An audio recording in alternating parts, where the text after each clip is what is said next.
3.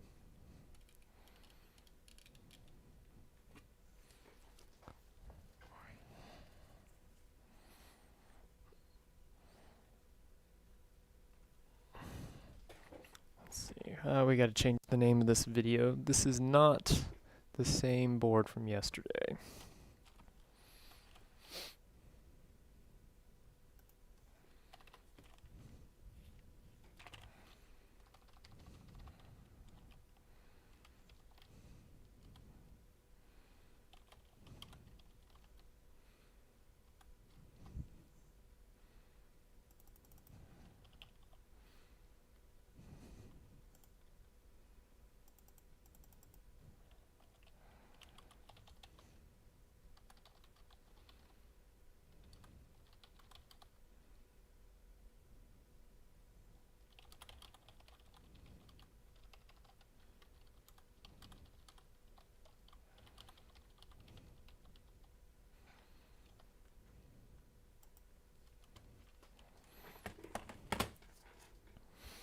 All right, so I'm going to be doing some late night streaming. We have a couple of boards on deck for tonight, but this one really sticks out at me. This one is one we've actually fixed before.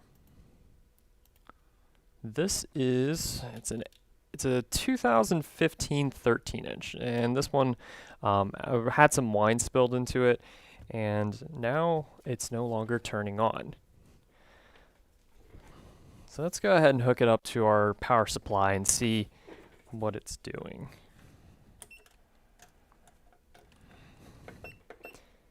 I have a couple of boards that I need to get done tonight, so I'm going to be staying here for a little bit.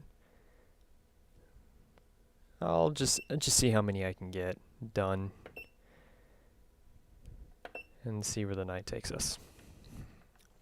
Okay. So with our DC power supply plugged in, we're getting a green light, but we're at 0.02 ohm. Sorry, not ohms, amperage. 0.02 amps. So usually when it's that low, that's kind of an indication that there's something wrong with our PM Sleep S4L, which is preventing the rest of the computer from turning on. So let's just go ahead and take this board out and check our power aliases from there.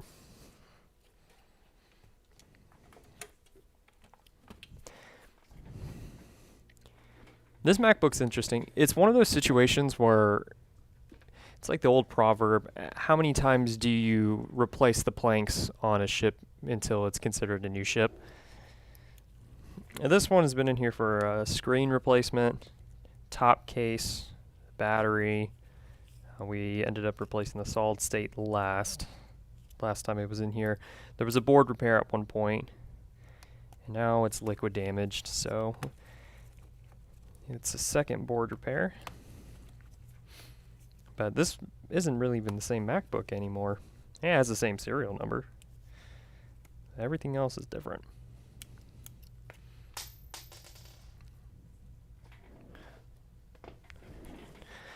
Looks like I dropped a bit. Yeah.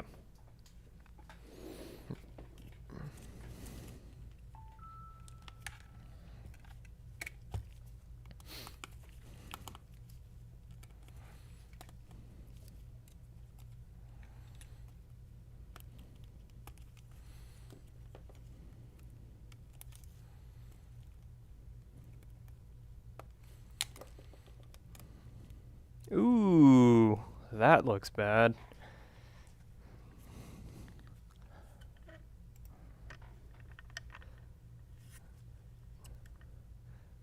This is our microphone connection, and it's melted.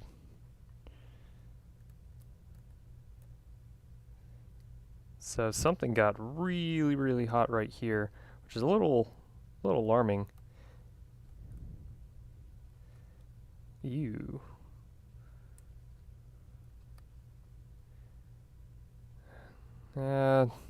That might be gone.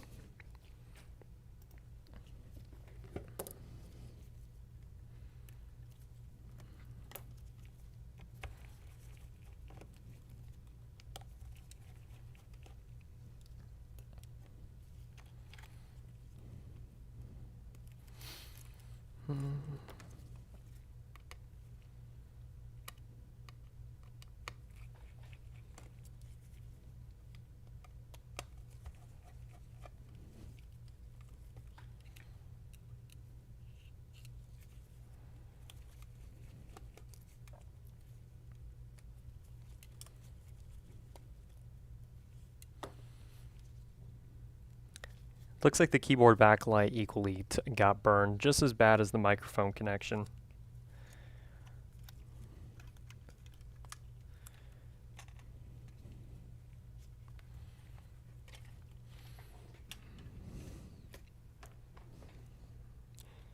You can really smell the wine. Pulling the board out, aerated it. I can't tell you what kind of wine though off the top of my head, but it's definitely a red wine.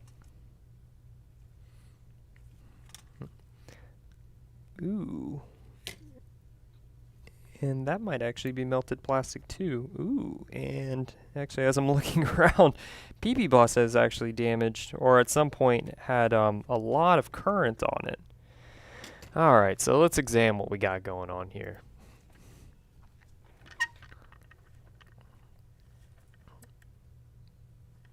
Okay, so there's still a little bit of wine here, and it's still a little viscous. It hasn't completely dried up.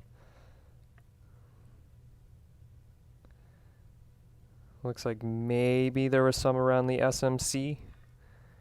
We might be lucky. Ooh, and definitely some around here. And this is going to be power for the CPU. That looks like that may have exploded. Actually, let's take a look at that. Something got a little hot there. Where I was talking about earlier, though, with PP Bus is right here. At least I think that's PP Bus. This is going to be where our power comes in, and this is a MOSFET that is basically like a gate that allows the power to come through. Eventually makes its way to PP Bus, or to God, I can't speak tonight. Sorry. Eventually makes its way to this diode right here. So before we do anything else, oh man, this isn't looking good. Okay, let's go ahead and get our schematics pulled up. So what exactly is this board? This one is the 4924, 8204924.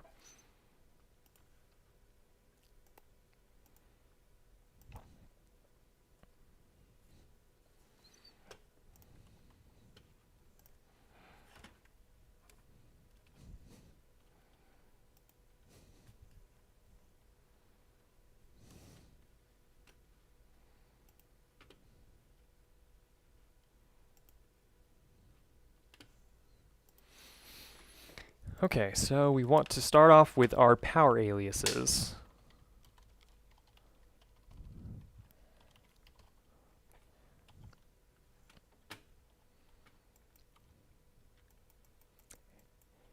And first thing I want to look for is to see if PP Bus is even present, since that line looked pretty bad.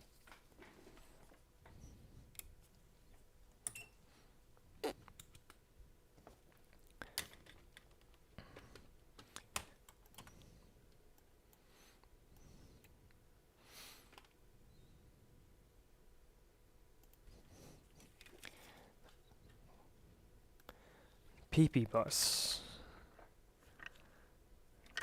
Right here. And what voltage do we get? 0.02. So let's check and see if we have much resistance to ground.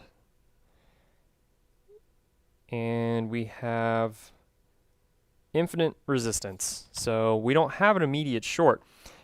But if we trace back up this line, we can see right next to this diode, we have this sucker right here. Now this looks like a resistor as well. Maybe it's a few, yeah, it's a resistor as well, which according to the schematic is our R7020 or PP18V5 DC in connector R. So that's not present. So let's just go ahead and check what else is present. And we're going to end up replacing those circuits down there. So I'm curious if PP3V42G3 hot's even present.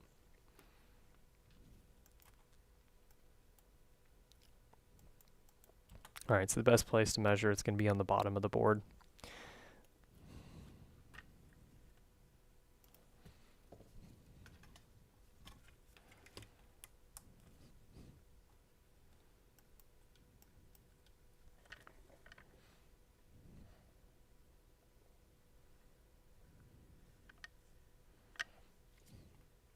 this coil right here is connected to PP3V42. Let's see if that is present. Do we have PP3V42? We don't. Okay. So just looking at the amount of gunk we had right here next to our charge port, I think this needs to be addressed first before we do anything else. So what exactly is R7020 responsible for? Well, it says DC18 V5. Let's see, what else did it say? PP18 V5 DC and connector. And I have a feeling it is not going to be resisting 47 ohms.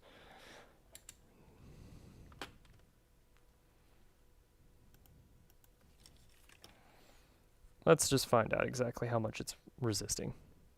29. That's not 47. So we're going to remove that. We're probably just going to go ahead and replace this MOSFET as well. And what is that MOSFET responsible for? That is Q7010, which is... Okay, so I did one of these boards yesterday. I'm still kind of understanding the circuit. So I don't claim to be an expert, but I can at least kind of work my way through the mess right here. We have our power comes through our charge port right here where it's plugged into the board.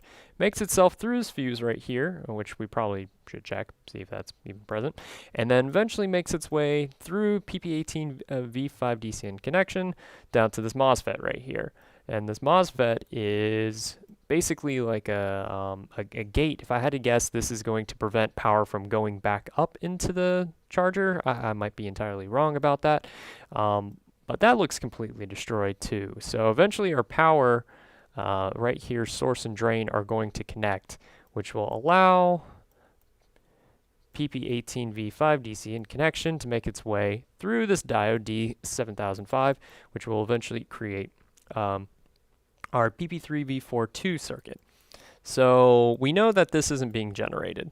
Now we just need to look up further up the line. Let's take a look at this this fuse right here just to see if that's even blown or if that's okay as well. So I'm just going to test this real quick underneath the microscope, and fuse is still fine. So I'm just going to go ahead and windshield wiper replace this and this circuit right here. If we look underneath the microscope, oops, wrong one. So it just looks like crap. Yeah, we're not getting anything out of this, so this is probably damaged. And let's see. You know, it would help out if I actually had my charger plugged in.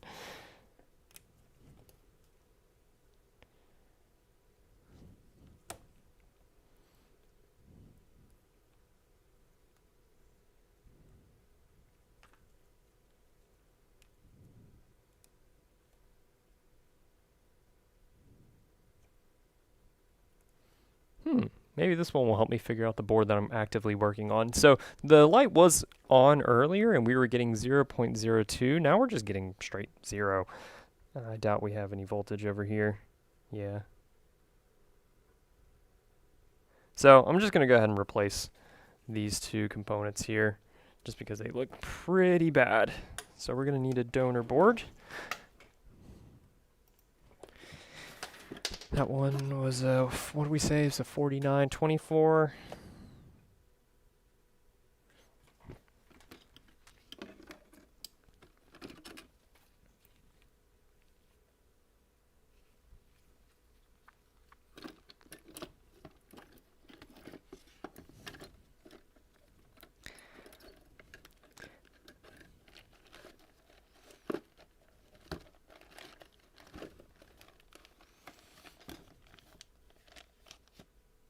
I might not actually have a 4924, but I think I do have a 2014 logic board in here that I can use. Actually, this looks like a 4924. It is. All right, we got our donor board right here. Okay.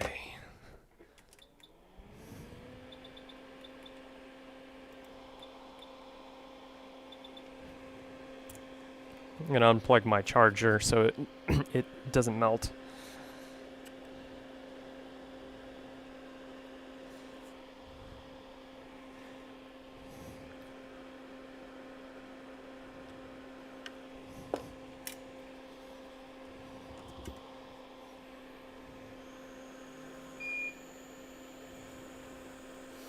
Okay, so the first thing I'm going to remove is going to be the resistor right here. The reason I stuttered there for a second is I just looked over and saw my tweezers aren't plugged in. I personally like to use the reflow station or the rework station and the hot tweezers at the same time when removing certain components. Ooh, yeah, you can actually see where the red wine went underneath that IC, the resistor, the U7020. So now let's just kind of heat up the pads of our Q7010 just to help loosen them up.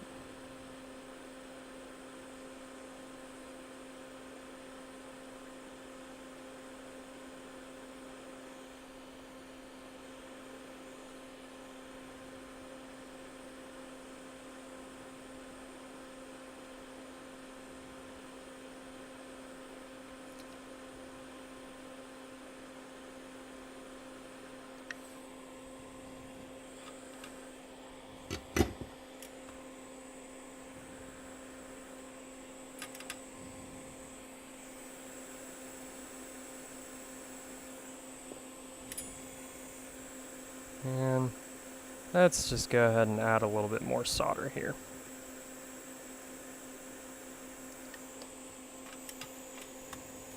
Now comes the donor board.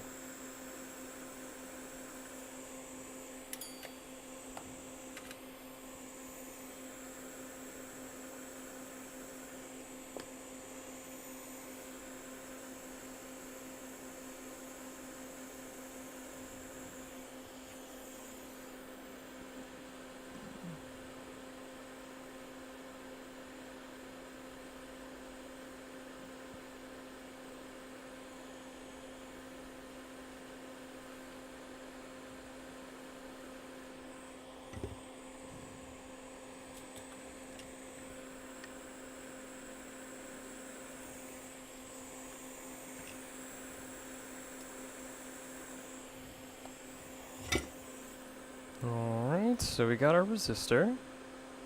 Now let's go ahead and pull off this MOSFET.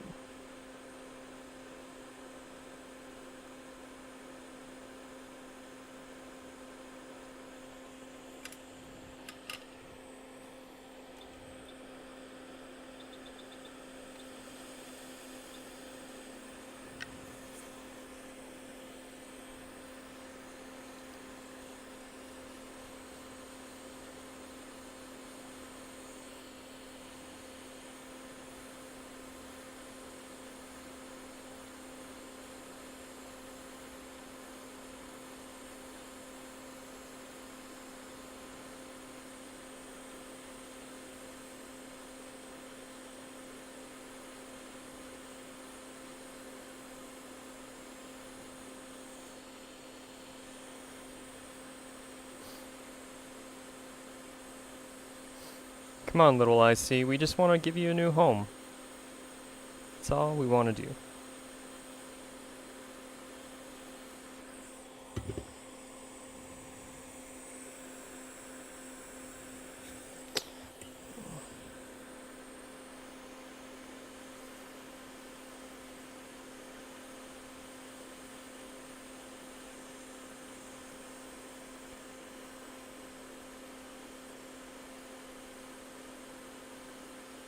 Oh, this is not a pretty sight. That's okay. Because we're not doing cosmetic surgery. We are just doing reconstructive surgery. Not cosmetic reconstructive surgery. That's a whole different type of surgery.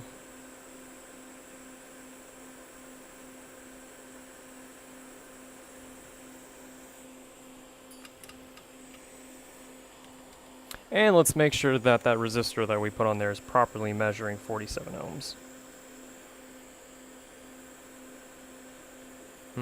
That's not right. I'm getting 31 ohms now, so something's pulling it down. Or, I mean, messing with the resistance. The impedance of the entire resistor. But let's check and see if that made any change as far as our amperage consumption with our power supply.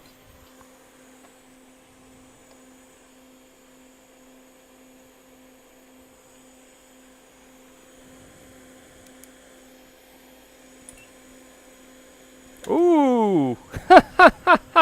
Oh, wow! I don't know if you saw that. Our, wow, that is crazy. Our keyboard connection, which was already burnt, just caught on fire.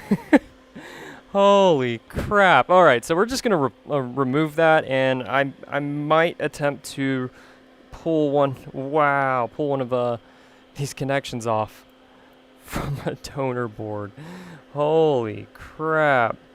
Like, I saw that happened to our microscope, our microphone, not microscope. Wow, I can't talk at all tonight. I'm just amazed. I've never seen that happen. Like, I've seen things get hot. I've never seen it just get that hot, which is a little worrisome. So let's just remove this entirely. Since this is gunk, I'm gonna melt this with the tweezers at the same time. Get this crap out of here.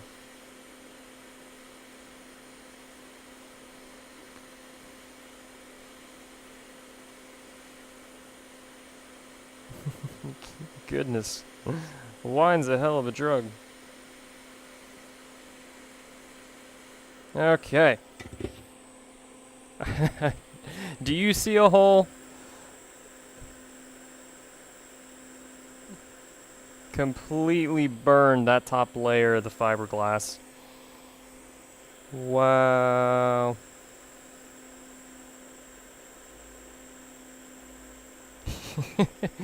Okay, so now my question is this touching a ground underneath it?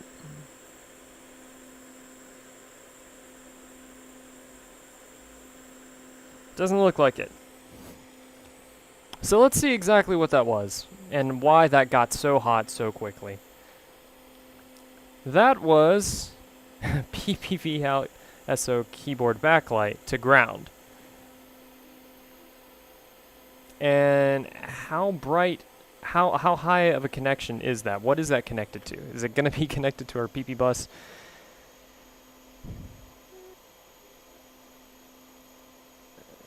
Let's see, it was pin 3 specifically. So let's look and see where else this goes.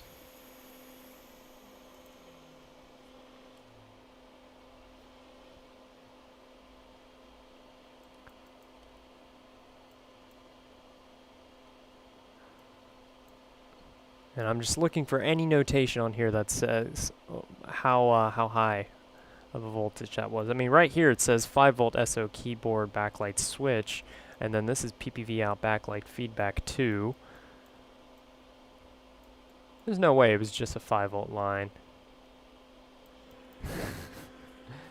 Alright, let's check and see if now the rest of our computer is okay. I have low expectations for this one. But that way, whenever it works, I'll just be happier.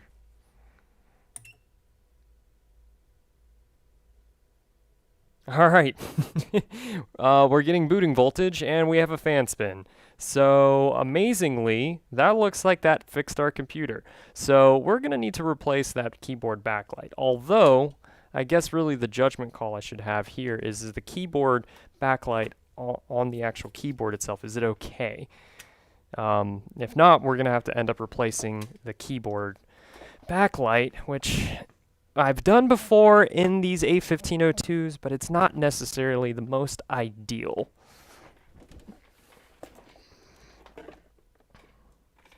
Yeah, now I remember why it's not fun. It's because the keyboard backlight, this layer right here, is underneath the battery. So we would have to remove the battery as well to get to it. And I can already tell just by looking at this, the connection itself is done. And I know this customer just needs a working computer, especially because school starts next week.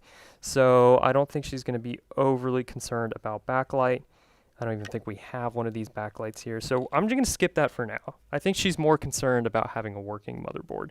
Now, as far as the microphone, that's one that I'm a little bit more worried about, just because, let's be real, we live in a pandemic world right now, and most people are working remotely through camera, and this person in particular is an instructor, an educated instructor.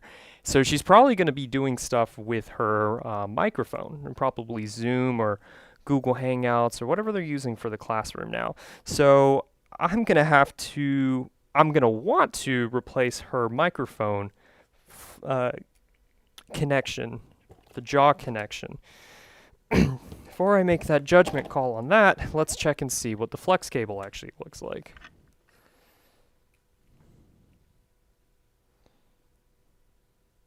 Completely destroyed. But the microphone itself is actually easier to recover. We just had to remove the right speaker, or if you're holding the computer normally, the left speaker.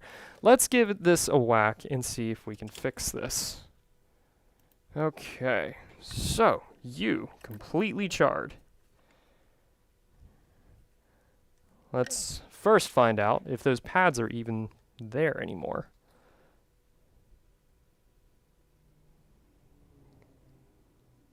Because if not, I may just have to tell her she'll either have to use Bluetooth or she'll just have to use microphones that are built into the headphones.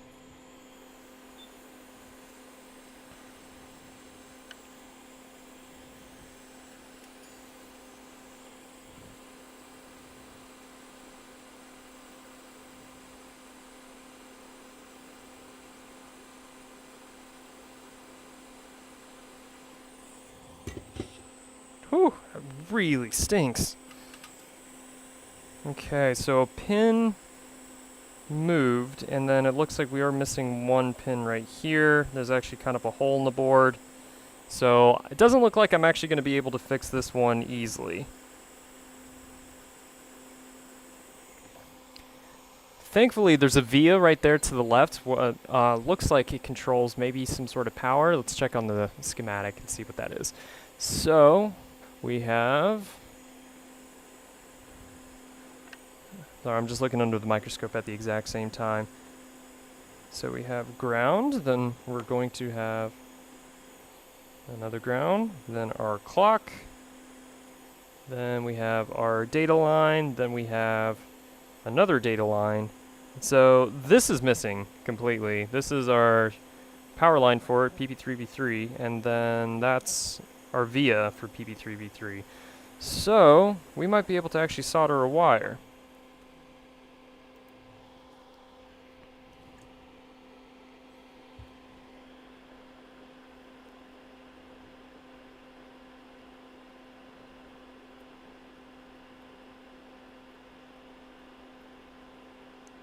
Wow, that one almost lit a hole through here as well. And this trace is barely hanging on. Alright, so before I even start worrying about my vias, let me see if there's even a comparable way to remove this without melting it too much. So this is our donor right here, and I think what I'm going to do... Why does this one look like it has more pins? Hold on.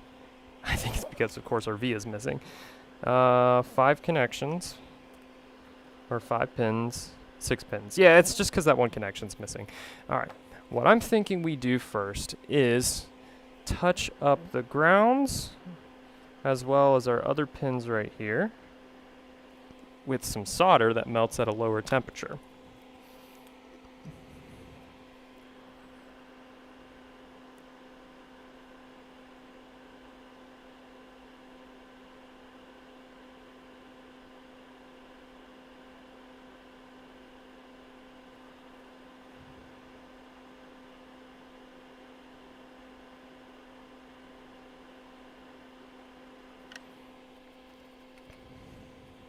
Now, let's see if we can use a lower heat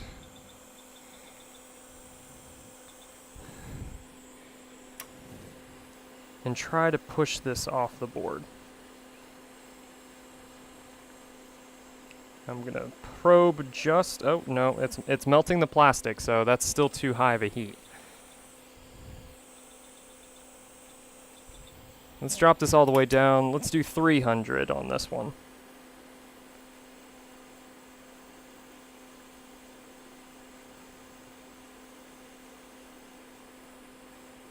Okay, it doesn't look like we're melting any more plastic, so we can work with this.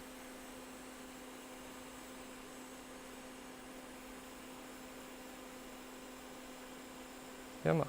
Alright, it looks like we're moving, we're moving, we're moving. We almost got it! Almost! Come on! Okay, we got it. Sweet. Alrighty. Cool. So we're going to use this onto our patient board. But before we put it on, we'll need to solder a wire from our via. And let's see, is this going to cover our via? Not quite. What I'm a little concerned of is that this far left pin is ground, and I don't want ground touching the 3.3 line. So let's start off with exposing the via a little bit so we can run a jumper wire.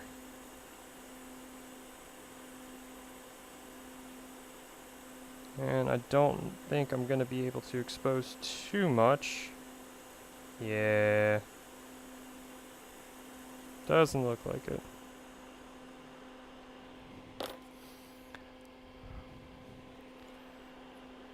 Let's work with just that.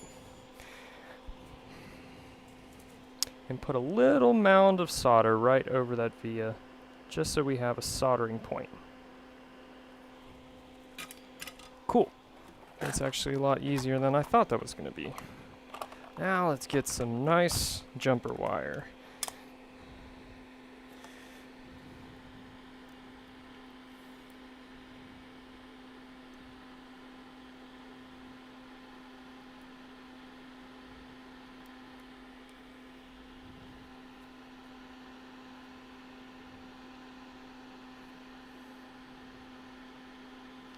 It's hard to tell where the end of this wire is just because it's so thin. I mean, I was doing a backlight circuit repair for an iPhone 6s earlier, and that jumper wire is much smaller than this. Oh, hey, what's going on, Optimized Logic? I just realized that you're on here. Heat from the bottom. Yes, I should have done that, but I don't have a preheater. Hey, what happened to the stream? Did it go down? This is the first that I've seen.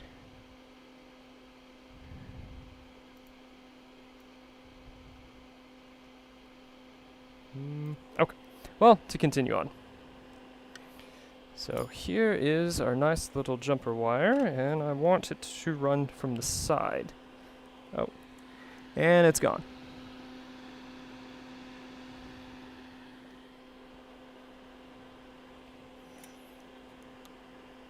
I'll just come right here from the side.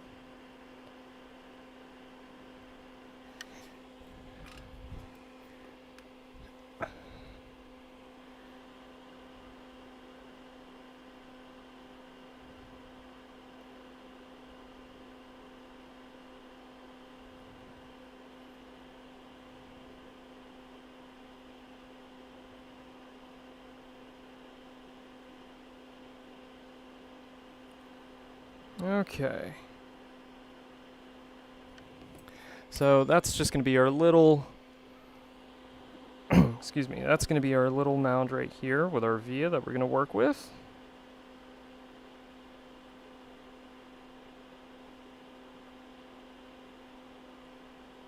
May need to add a little bit more solder. No, it looks like that'll work with us.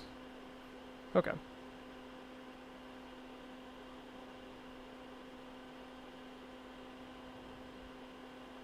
And now let's see if we can shape our wire.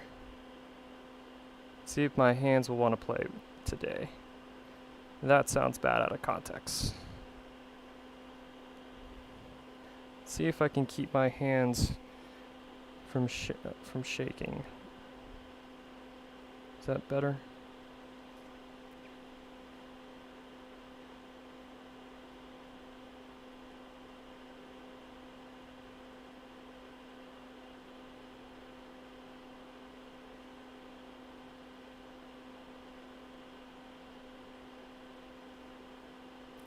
And since the fiberglass right here is just completely melted through, this is really hard to push down on the wire and bend it.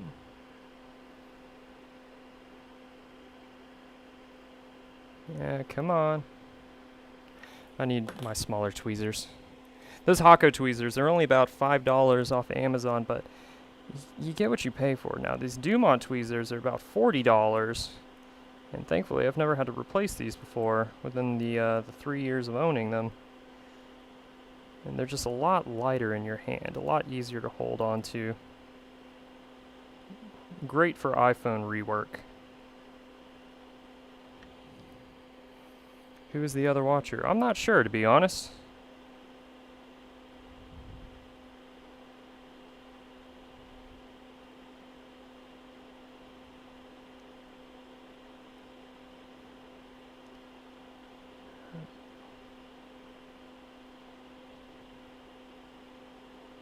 Okay, it's not pretty, but it's going to work.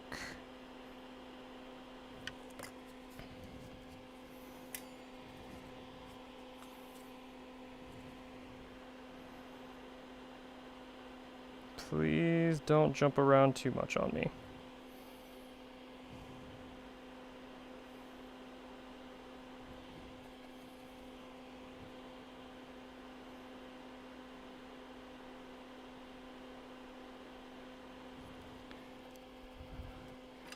Wow, I just looked up in the OBS monitor, and I apologize for the poor quality.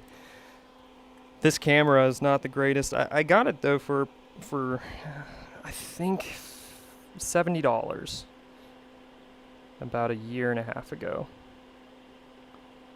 It served its purpose. It's been great for showing my technicians here what's going on, and as well as being able to take photos directly from Repair Shopper and upload images of customer boards into Repair Shopper. Alright, we're probably going to have to use some mask. Yeah, because I'm just a little worried of the wire getting a little too close. Yeah, so I'm going to apply a little bit of mask here before I solder this microphone connection. But that's fine, because while this is curing underneath our UV lights, I'll go ahead and replace the microphone itself on the Mac. That is, yes, that is PP3V3SO. That is correct. So I don't know if you caught on to it earlier, but this one had a bad MOSFET directly connected to what was our DCN isolation MOSFET. So I fixed it, and when I did, the backlight keyboard connection just immediately caught fire. I've never seen that happen in person. I've only seen it in videos, and that was a 5-volt line, so I had to remove the backlight for the keyboard, so that's completely gone. And thankfully this 3v3 volt line is fine, but it looked equally as bad to our keyboard connection. Right. So now I'm just going to move this to the side and let this cure under my UV light. And while that's doing that, let's go ahead and just replace the microphone itself. Surprisingly, for as much damage as this MacBook has gone through, that DCN isolation MOSFET was the only thing wrong with it.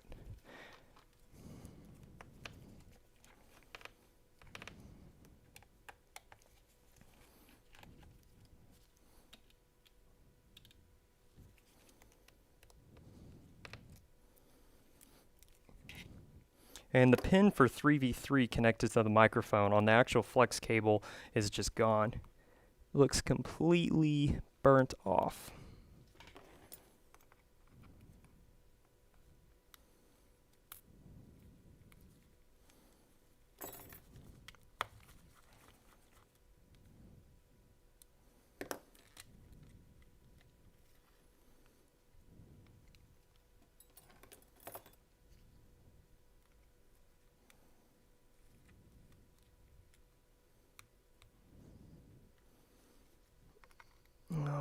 microphone. No sense in trying to save you since you're destroyed.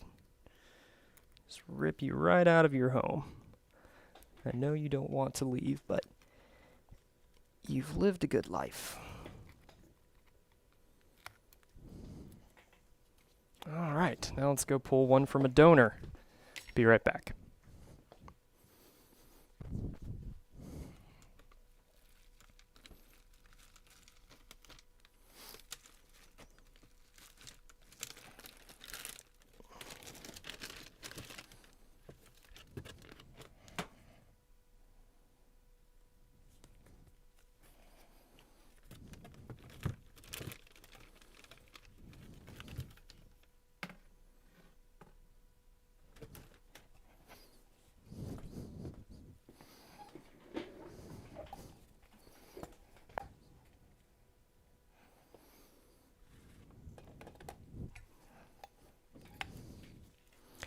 Now, since this one works, we definitely want to save it. And it looks like this is actually a refurbished top case, not one of ours, because this is coming out with ease.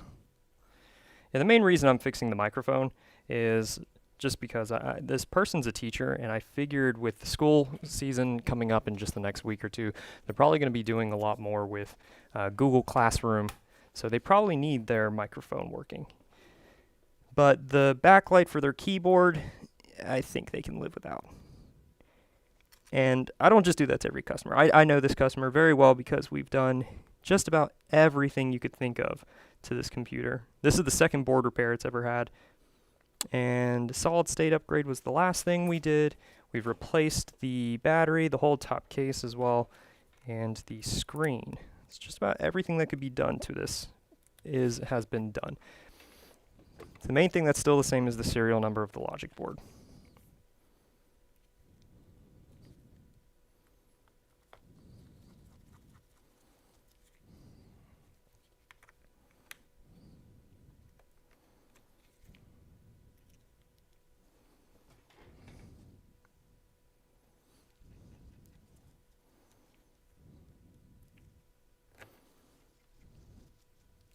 Yeah, the stream could just be bad in general. The computer that I'm using for streaming, it's not the best. It's an old HP that I've kind of remade for streaming strictly, but it has an Intel Dual Core 2 Duo processor. That kind of gives you an idea of the performance on it. What cameras you ever had? It is a Logitech. I actually looked this up the other day for someone. I think it's a C920. They used to be about $40 before the pandemic, but now they're about $120 just because of supply and demand. But it's actually the same overhead camera I have right here is the same one that I use for my side camera. Really good for OBS. All right, what were we looking at? Okay, back into the microscope camera. Make sure that the what's the word I'm looking for? Mask is hardened up. And that's good enough.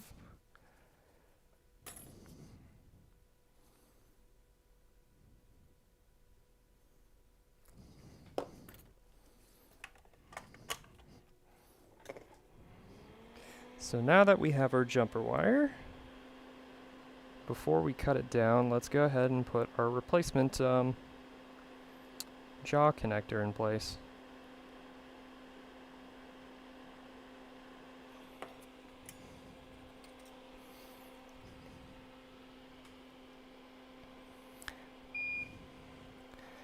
I'm not too sure with the C9, what is that? You said the C922? That might be the same as the C920, maybe better.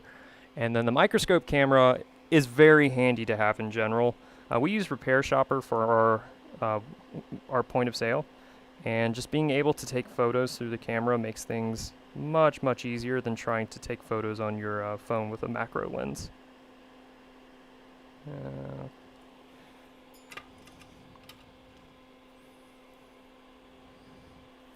And better lighting. Yeah, I mean, lighting's a big feature too.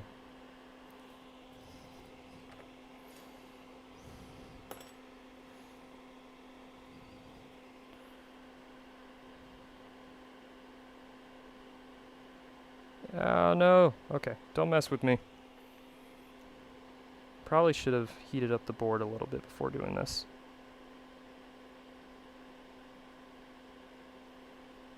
Now both these pins are ground, so I'm not concerned about them touching each other.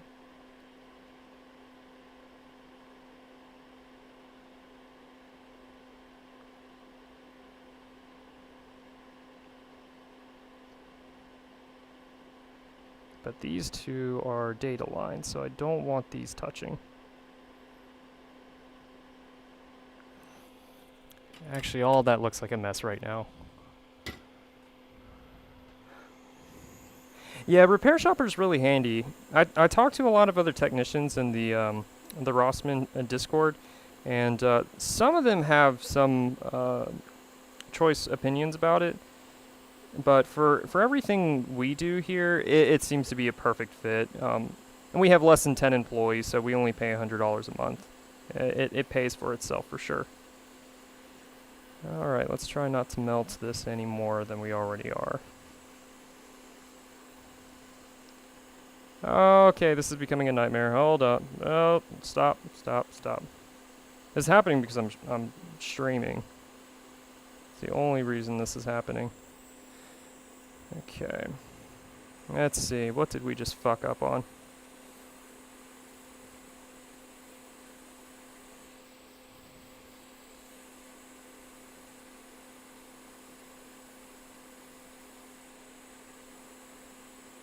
Okay. Actually, I'm just going to remove this. I think I have a pad that's missing. Yeah, this just joined with my jumper pad. Go, separate. All right. Let's try this one more time without melting this to hell and back.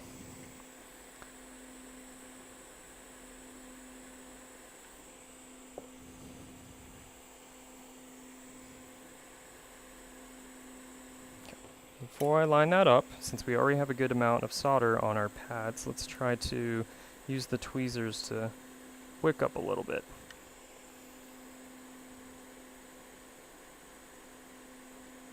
Come on. I might actually have to use my wick for this. Nope. Okay. My favorite feature about Repair Shopper is the ability to text customers. Because for the longest time, we would call people and they would think that we were a telemarketer. I guess we have too polite of voices. And we sounded like we were trying to see if your car needed a warranty. Or renewing your warranty on your 2000 Mazda Protege. And people would hang up. So we could text them and just be like, hey, you hung up on us. Just wanted to let you know your stuff's done. Okay. Let's try this again.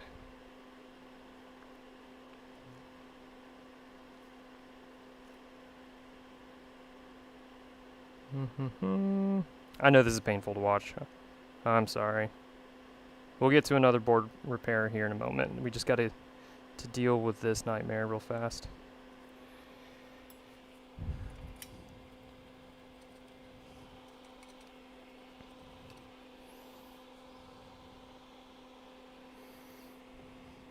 I find finding YouTube's videos just a little bit easier. Maybe it's just because I use the platform. I've maybe have messed around with Facebook video a little bit, but I'm sure you got some good content. You definitely seem like you know what you're talking about. You're helping me out yesterday.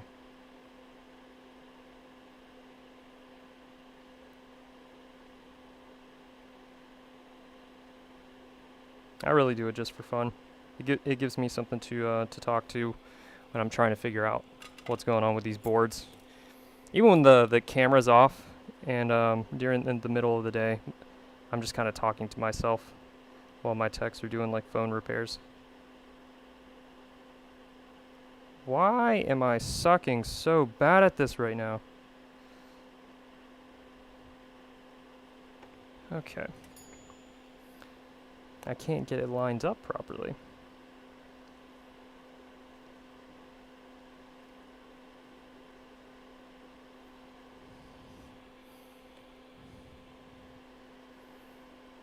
Instagram as well.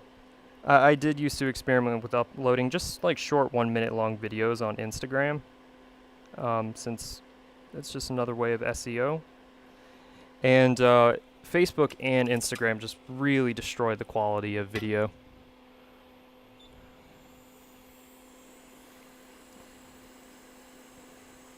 Now, I used to pre-record my videos and then go home and edit them in, what did I use? I used Final Cut. But the problem is, it's come to a point, I just don't have time to actually sit down and edit videos anymore. So I found that streaming, when you make the video, it just automatically uploads onto YouTube. It makes things a lot easier. And then another problem I had with editing was rendering the video and then waiting for it to upload, which would take hours to upload for some reason. No! Okay, I need to quit talking. Come on. This is horrible. Why are you doing this? Why have you forsaken me?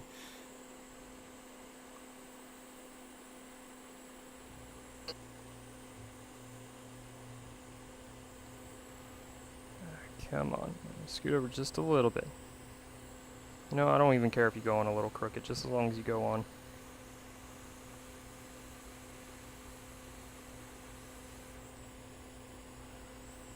Okay.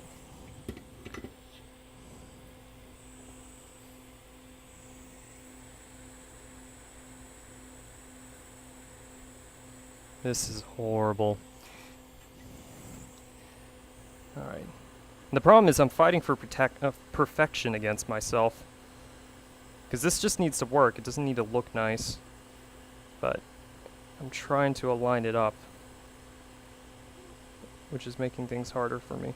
Okay, almost. Almost. And scene. I can live with that.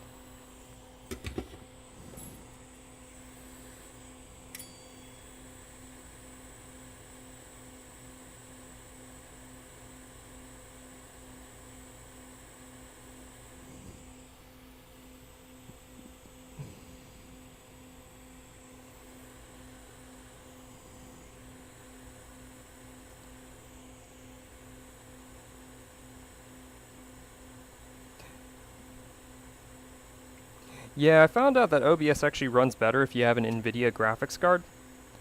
I had an AMD, and it just ran like garbage. But then I just put in a cheap, it's like a 600 series, it's not even a good one, it's old. And it does one hell of a job streaming compared to my AMD card. Okay, so all those pins are in their place. Now let's just kind of cut off this little bit of wire and give this a bath and move on to another one while this is cleaning.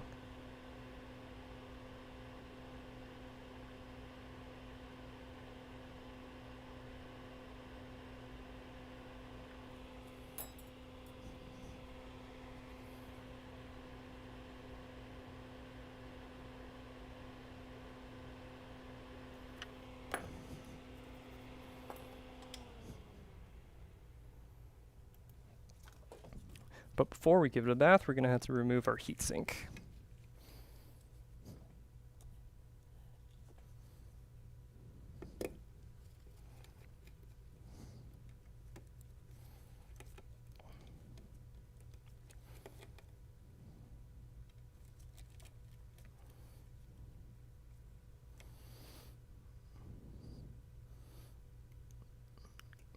Alright, so the last time we did a board repair was when we were using Arctic Silver 5.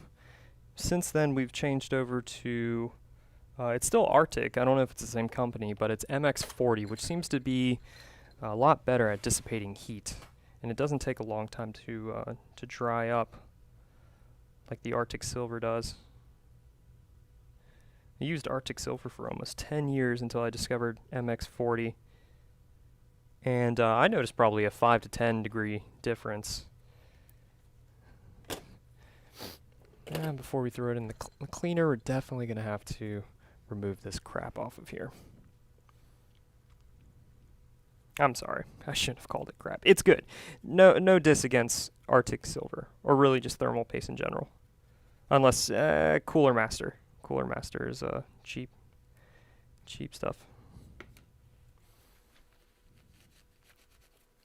They probably make like a high-end thermal paste, but the kind I bought from them a while ago was pretty bad. This stuff, Cooler Master Ice Fusion, $20 for about 200 grams. Versus with the MX40, it's about $20 for, I think, 20 grams. Big price difference, but you truly get what you pay for. All right, so let's throw this one into the bath and start working on another board. Forgot to pop off the Thunderbolt shields.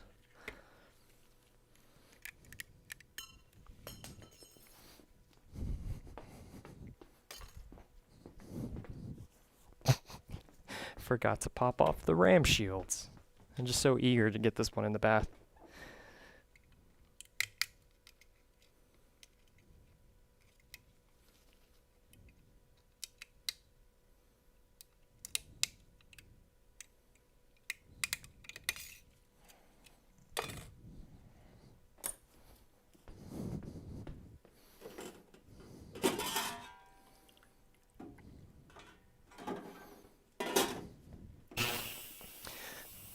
All right, let's see what else we got going on.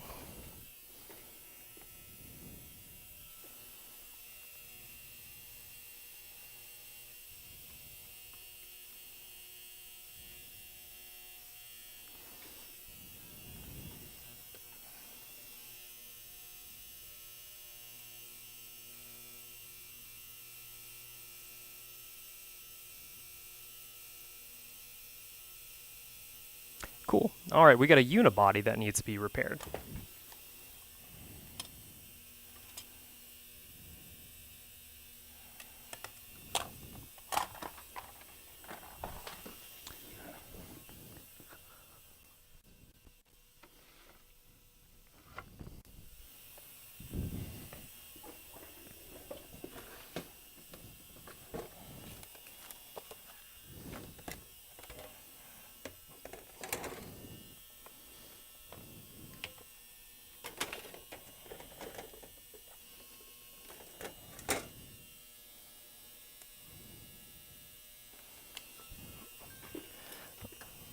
All right.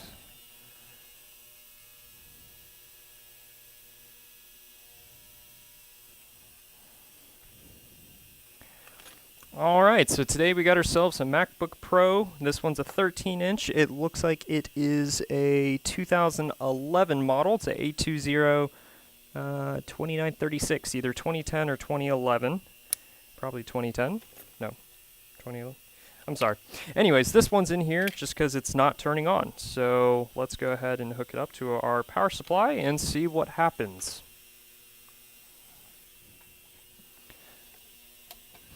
So we'll need to plug in our MagSafe 1 adapter for this one.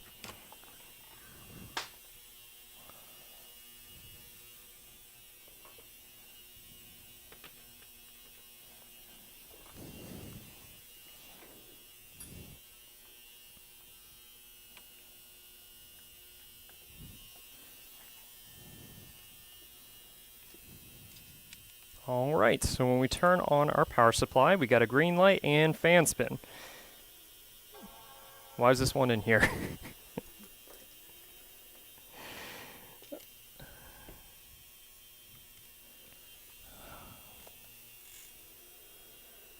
Ew. Oh, okay, there's something in the super drive, so that's why it's making a gross noise. Let's see if we actually get a backlight. Yeah, this one's taking a full amp, it's charging, turning on, and Apple logo. All right, so, yeah, you do gotta love these. So let's find out exactly what is going on here. Let me check the notes on this one. I think I remember this one when it came in. There was a little bit of corrosion and it wasn't turning on.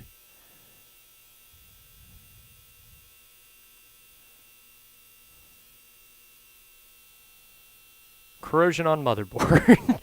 Okay, so I didn't make this one, but that's the ticket. All right, well, I can see there is a little bit of corrosion right here, so let's see exactly what that is. More than likely, this one just had issues where it wasn't turning on. but there is a little bit of corrosion.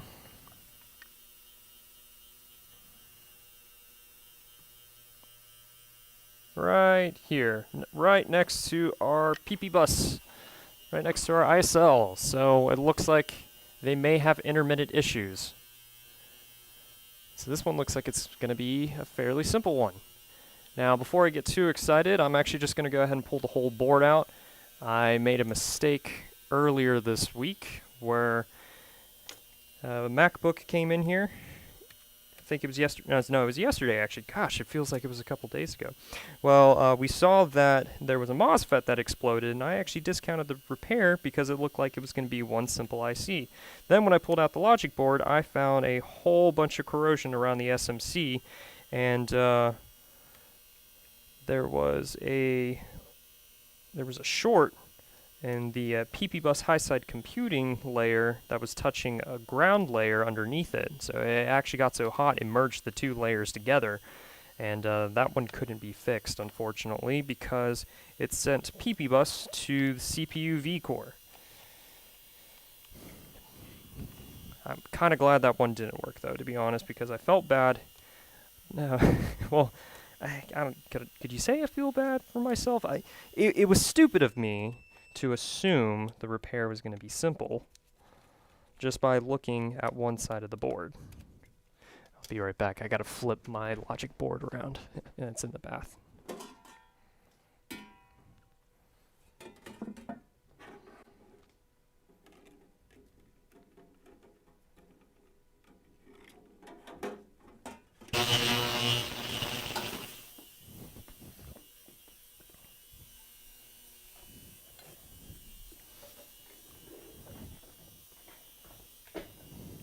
But yeah, so I assumed the board was going to be simple, and then when I pulled the board out, it was the opposite of that. So now all logic boards are coming out of their frame before I do any work.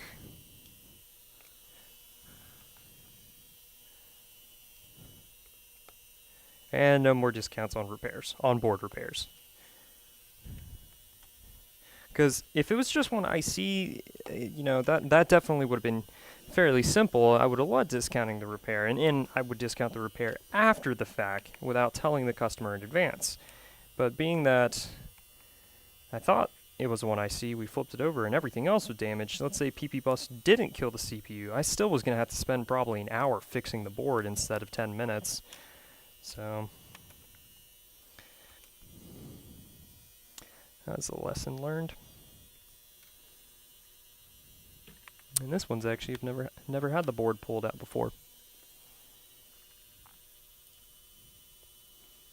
It still has the adhesive to the microphone pretty fresh.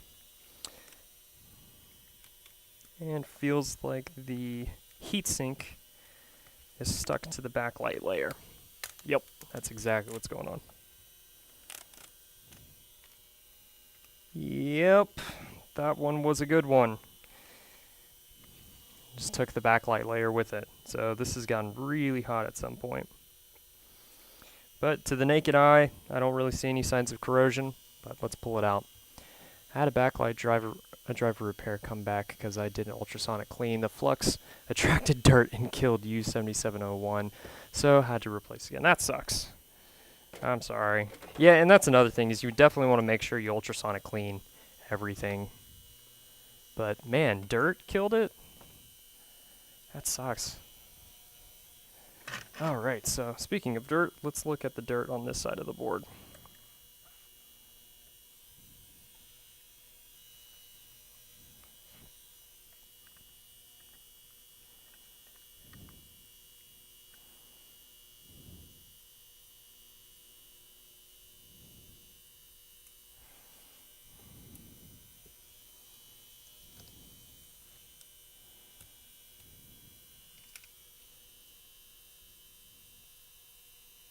So, other than some dust and dirt on this side of the board, I think we're fine.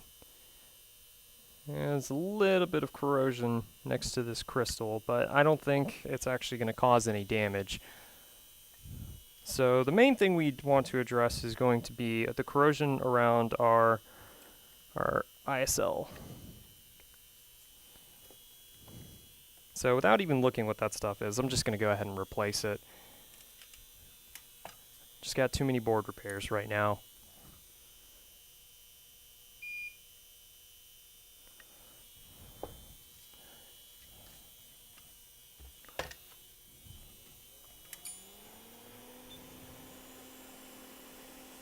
But I'd say if there was any issue with this board, it's definitely going to be pertaining to this corrosion right here.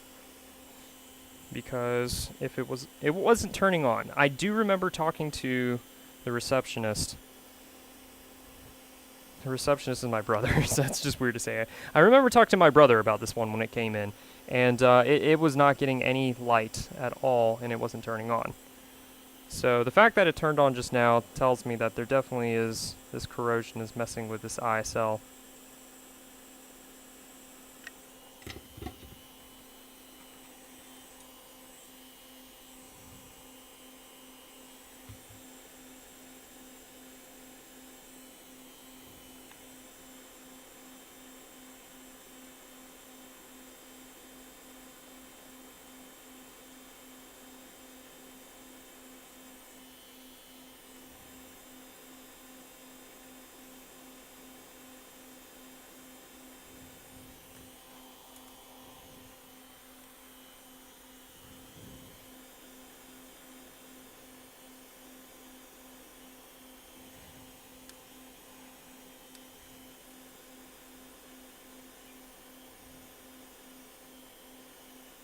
Okay.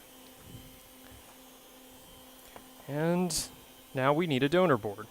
So what did we say this one was, a 2936? Yeah, 2936. And I need to pull my board out. I'll be right back.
Okay, so we need a 2936 or something close to it.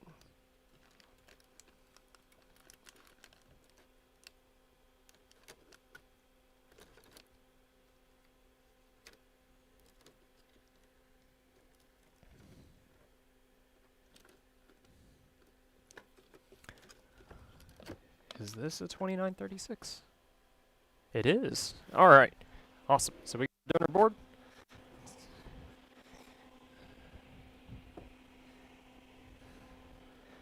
Go ahead and tin these areas.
Thanks, Optimize Logic Repair. You're right. I had my batteries die on me. We're good. I wonder how long I was talking without noticing that. I need to pay more attention to the signal spike from the microphone. So basically figured out that those corroded components were responsible for the 5-volt line that powers U7000 to generate PP bus. So being that it did turn on just now, I replaced it anyways because I remember when it came in, it did not turn on at all. So this one's repaired. We're just going to clean it and reassemble it. And then I'll reassemble the 2015 13-inch. Sound is back. Yes, it is. Thanks for pointing that out because I would have continued going for the next couple of hours without noticing that.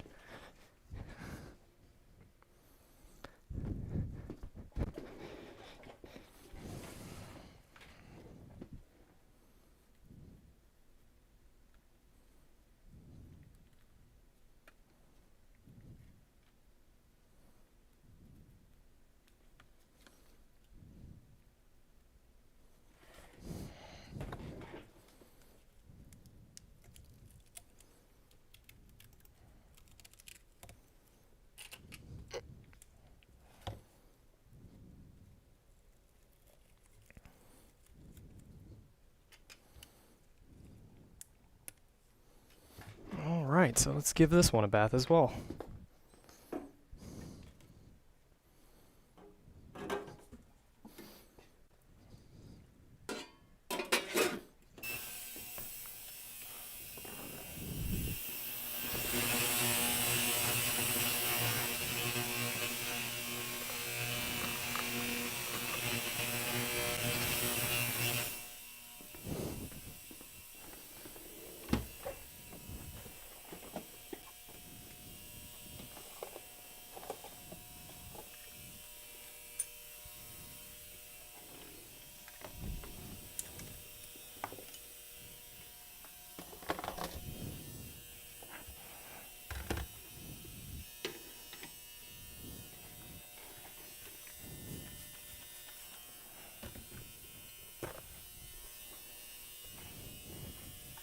What's going on with that 2017 that you're working on?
No backlight. Had to replace U7701 on the components around it.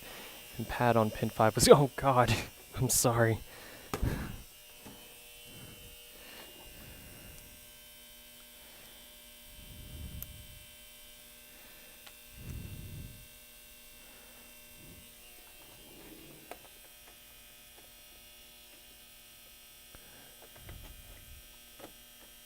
Well, at least you got it.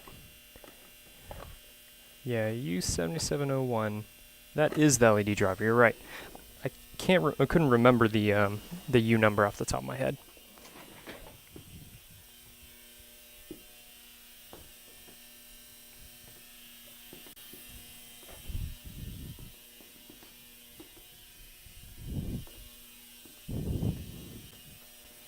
What did I just do with my screwdriver?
Longer than I thought. The hard part is getting the jumper to stay while soldering everything else back on. Yeah, I can understand that. Especially if it's a short jumper too. Like if you have a very small via.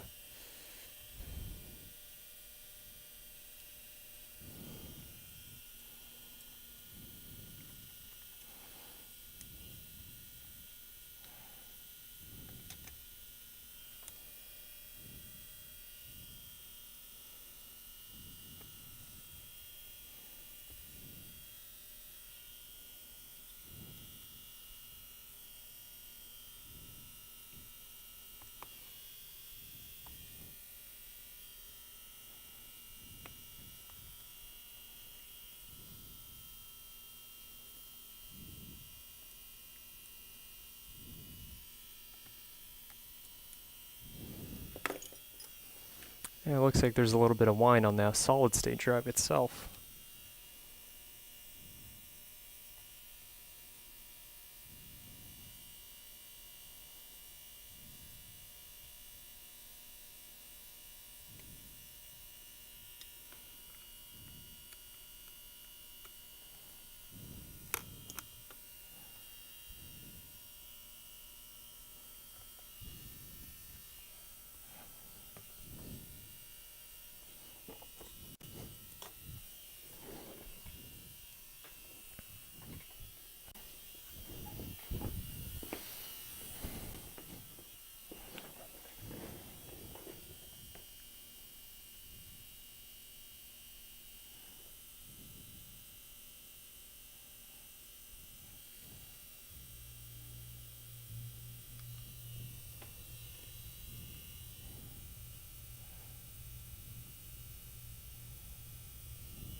All right.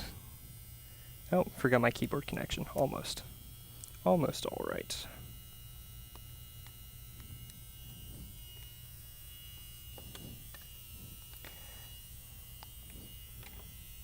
Let's see, does this have enough juice to turn on?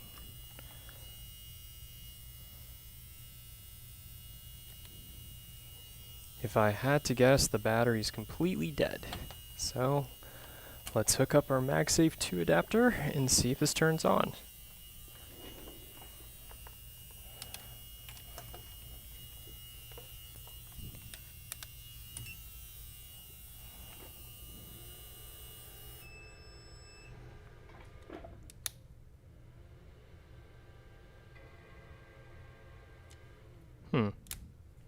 It's turning on, but I'm not getting a light on my charger. I don't like that.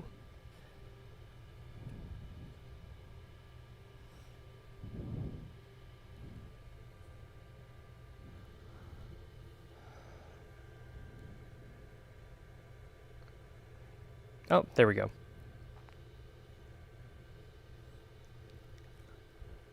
gonna see if that happens again, but I'm gonna chalk that up to just the battery being really dead.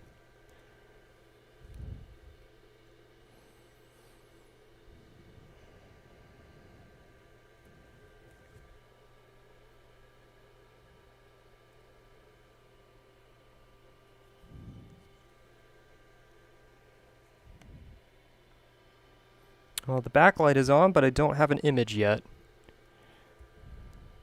Now, there was some wine on the solid state, so we might have a bad solid state drive. What kind of power supply do you use? It's actually one that I think iPad Rehab recommended a while ago. I need to get a better one, but it's Tech Power. The model number is TP3005T. We got this one off of Amazon for about $80, and it's been useful, but the problem I have with it is it has a max of 5 amps for current draw. So I'm going to want to get something that's a little more and just able to handle a bigger load. No, I'm not going to say anything. All right, so we do have a question mark, which worries me. So I think the SSD is screwed.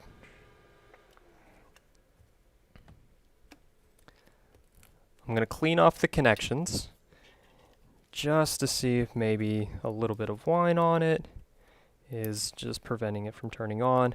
But there is a very, very high chance that the solid state is messed up. It's really hot, too. Very hot, actually.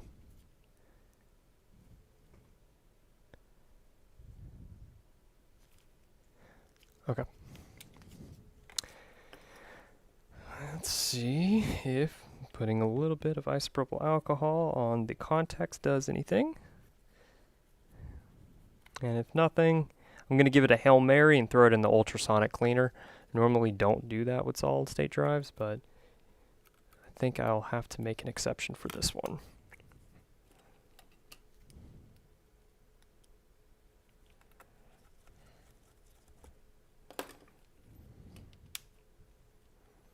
All right, so we got a green light instantly this time.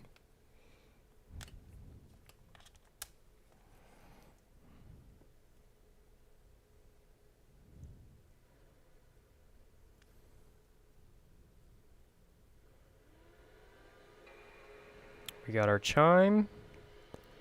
I'm going to option boot this time.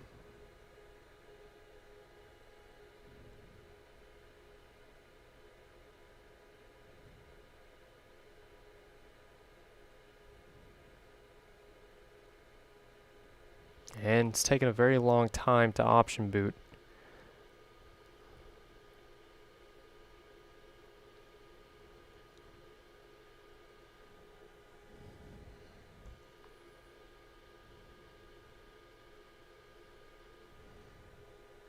Okay, so I'm going to go ahead and stop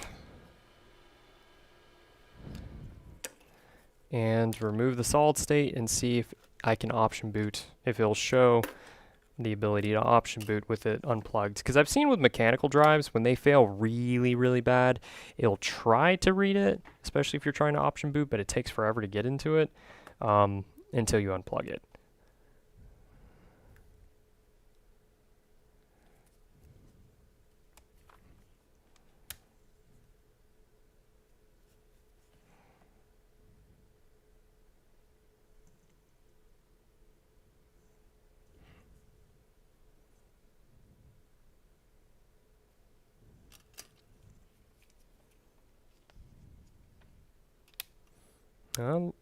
Okay, we just had a loose connection there.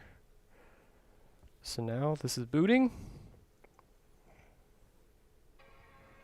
Here goes our chime.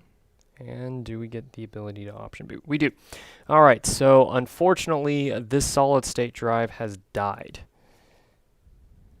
It's a 256. What I'm going to do for this customer, just because she has spent a lot of money on this specific computer, I'm just going to throw one in.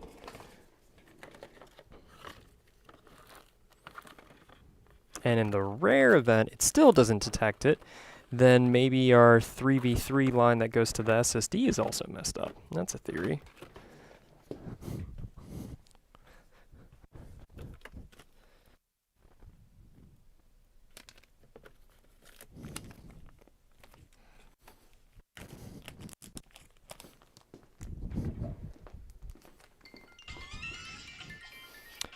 And I gotta take this phone call. I'll be right back.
So what I did is I just went ahead and got a new solid state drive, plugged it in, and these are already pre-formatted, so it looks like it's booting into whatever operating system came at the time. So maybe Mojave, maybe Catalina, but yeah, it looks like that her drive, oh, this actually has data on it.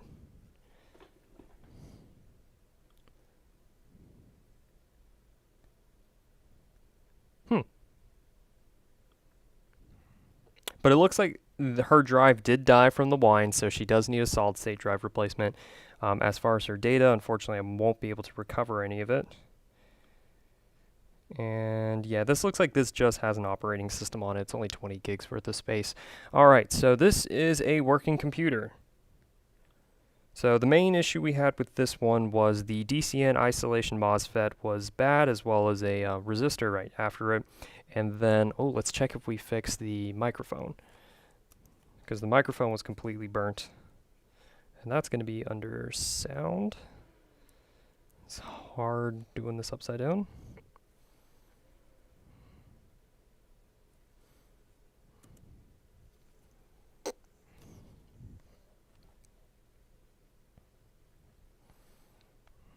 Okay, Do we have sound? 1, 2, 3. We do. Microphone is working. So replacing the microphone was a success, as well as replacing the JTAG connection or jaw connector fixed it too. So this is a fully working motherboard outside of the solid state drive being dead, unfortunately. So this one I'm just going to leave for the morning. I will worry about cleaning it up and giving the customer a call in the morning, but as far as the board repair goes, that was a success. So the 2000, I think it's a 2011 13-inch logic board just finished taking a bath in the ultrasonic cleaner, so I am going to clean that one off and see if it boots up. So I will be right back.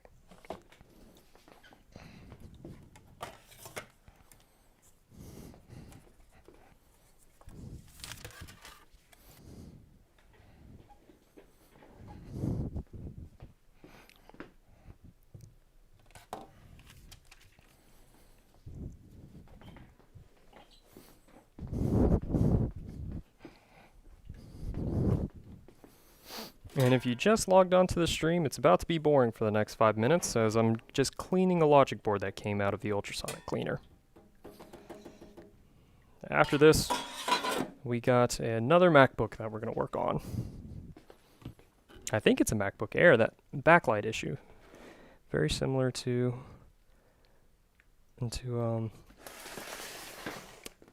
Optimized Logic Repair, what he's working on right now. I'm sorry, I couldn't think of your handle for a second.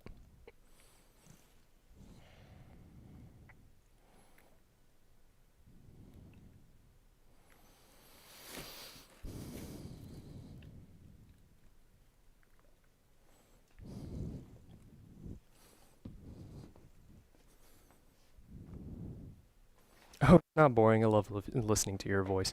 I'll take that as a compliment. Thank you.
Okay, let's see what else we have on deck. Done with the Air, onto a 2012 unibody now. Awesome. I wish you the best of luck.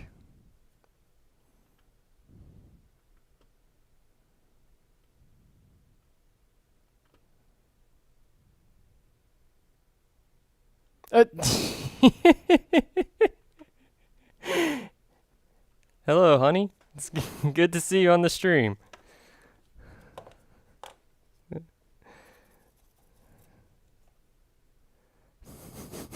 I didn't even see your name there. uh, Optimize Logic Repair, that's my wife on the stream. Okay, so let's see what else we have.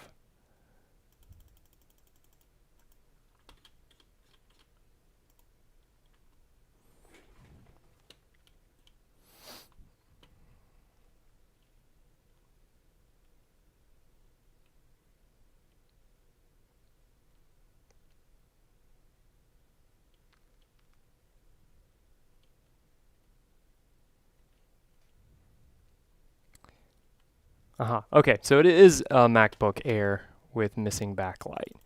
Let me go grab that one out of the back.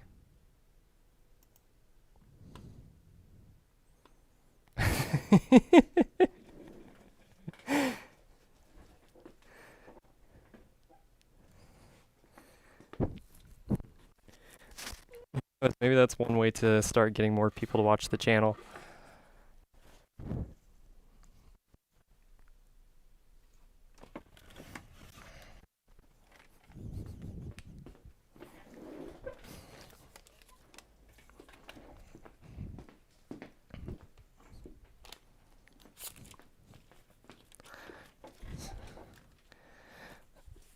All right.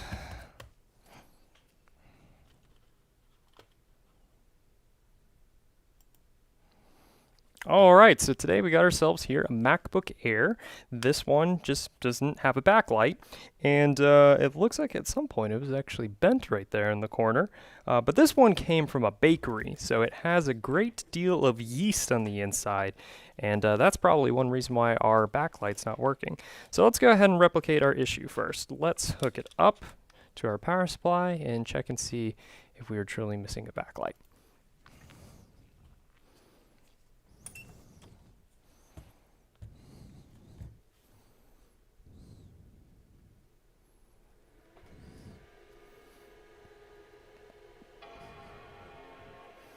Alright, screen just went dark, and I can see the Apple logo. Let me put my phone up. So if I put my flashlight, you can see that there is an Apple logo, which tells us that the backlight on the screen is indeed bad. So first thing I like to do with these is discover is an issue with the screen or an issue with the board. So what we'll have to do is pull the back off and measure the resistance to ground with our multimeter right next to where our EDP cable plugs into.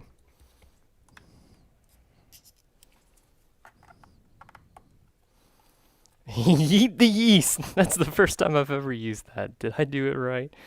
Yes, I think that's correct. Yeet the yeast. I know you're giggling so hard right now.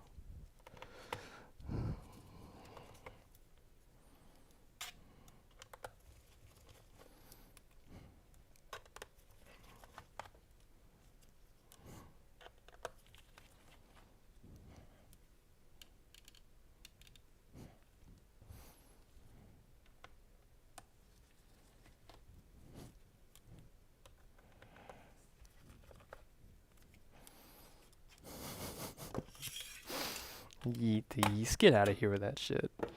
Alright, so this one's pretty yeasty already. It's like you're in my brain. Yes. Okay, let's take a look at the the yeeted yeast, or yeast to be yeeted. So right now it just looks like dirt, but this smells like the inside of a beer can with the amount of yeast that's in here. Okay, so when it comes to figuring out where our backlight is, I can actually see some of the connections right here look burned. We've actually been inside this one before, not to do a repair, but we've actually verified that this was a board issue. So I'm just going to touch ground and put this in continuity mode and touch the probe, or the backlight line. And we're not beeping. So we don't actually have a short on our backlight, and that beep was me touching ground right here. So this one is probably going to be an issue with the backlight driver just not getting power, or the backlight driver being covered in yeast, preventing it from turning on.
They do look darker. Why would they look darker in that area? Does it indicate some sort of power surge in the connection?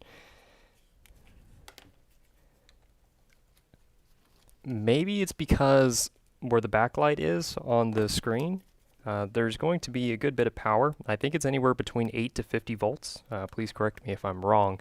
But it's going to generate a little bit more heat because there's more wattage going to the screen than on the data lines next to it. So with heat and yeast, I think there's actually going to be a little bit of cooked yeast is what that is, giving it that dark color. Because it didn't look burned, like circuit burned. It just looked darker. They're making a... They were making a muffin in their computer. Sorry, try to say that with the straightest face possible.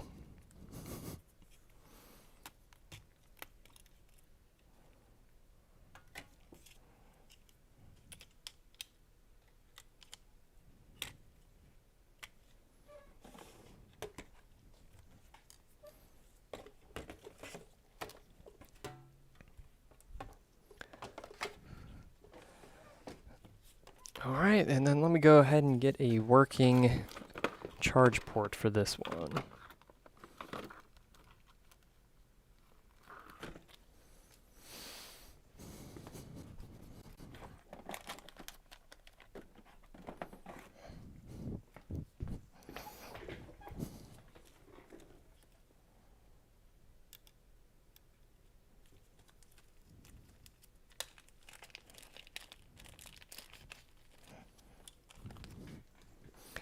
And for this one, we also need a screen. And I know just the one. I'll use the one from yesterday that I took the eyesight camera out of. The screen's broken, but I will still be able to get backlight.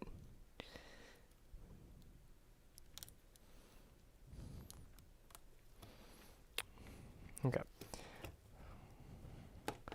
So let's take a look. I always see the back of your head. Seeing you from above is cool.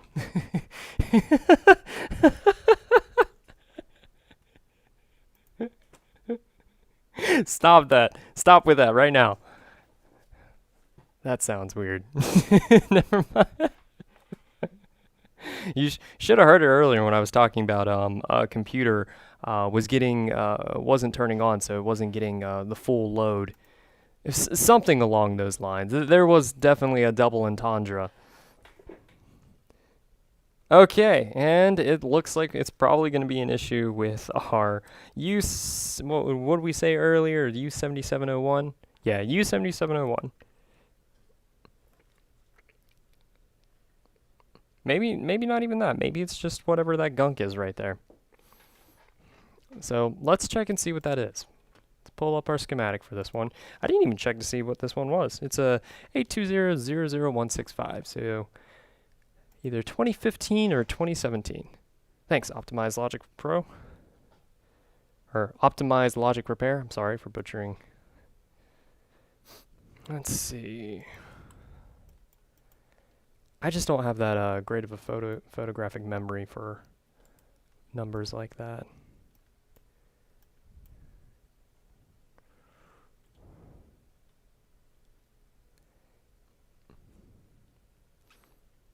Oh, in fact, actually, it's not my U7701. It's the corrosion's right next to U3210. And the capacitor in question is part of PP3V3S5. No worries, thanks. I don't claim to be an expert in this field, but I at least get the job done.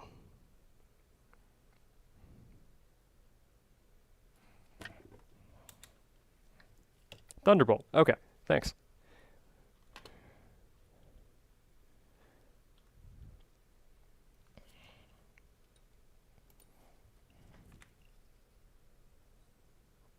And if I remember correctly, Thunderbolt's just a 3.3 HMUX? Is that what it's called?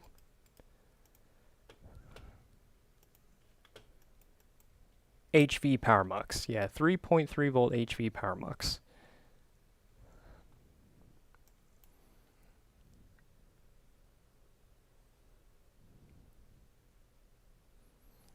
Well, being that we don't have backlight, and we have a little bit of corrosion around our Thunderbolt, which is very close to our, let's see, looking at this, our LP8550 TLE, our LED driver. This is probably going to have some corrosion around it. So first let's find out, is this even being told to turn on?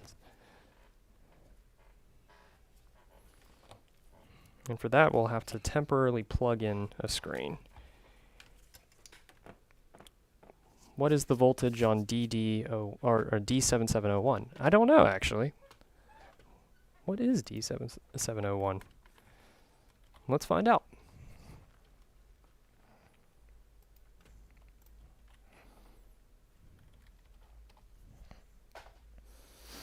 Oh, okay, cool. So we'll measure the voltage then on D7701 after I hook up the screen just to see what's actually coming out. But it looks like, yeah, that's the diode right after our coil, which is then going to send out our voltage for our backlight. Pin 2, okay.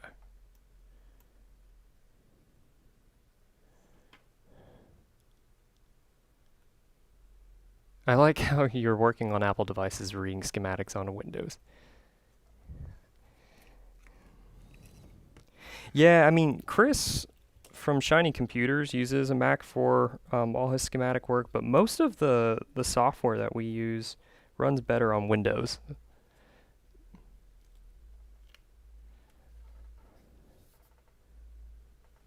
Eight volts equals no boosting, bad U7701.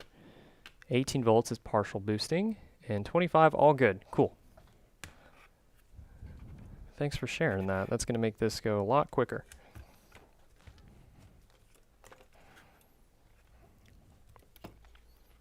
Okay, so let's see. Where is this diode located anyways? Oh, cool, on the top part of the board. So what I'm hearing is I probably should have measured that before I pulled the board out.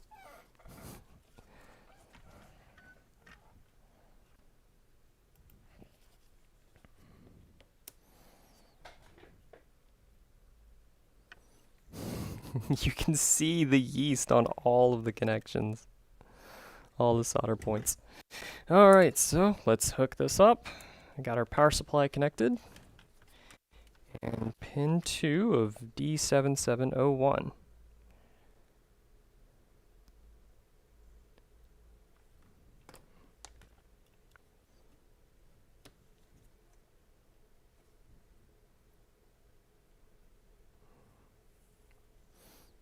Hold on, something's not turning on my power supply.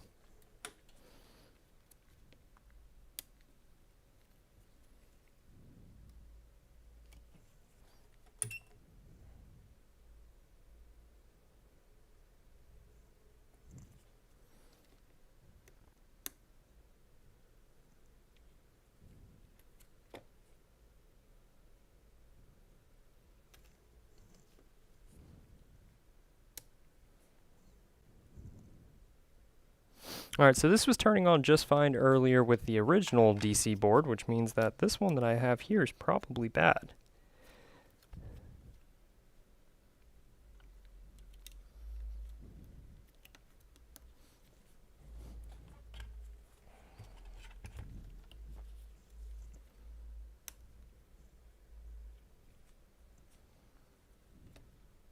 Yeah, that looks like that's exactly what's going on. Alright, well I need to get another DC board out of the back.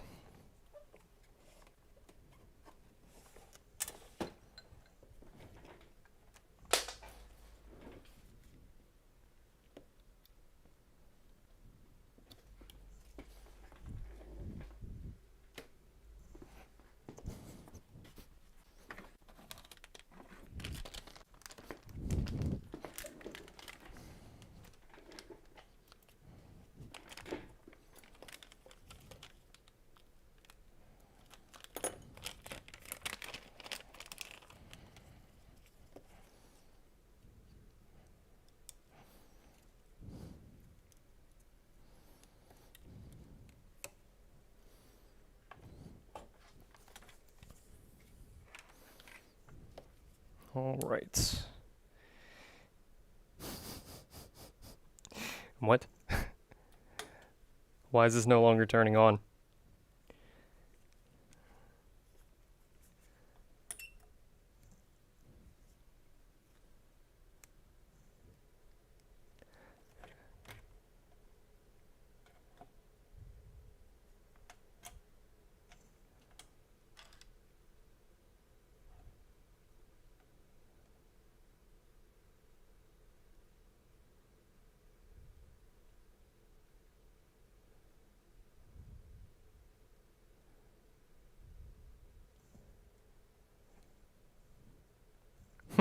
That was weird.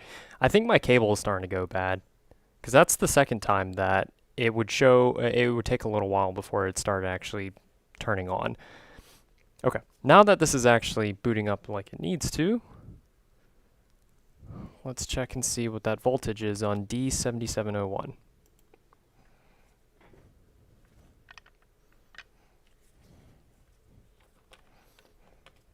Okay, so pin 2 on D7701 is 0.02.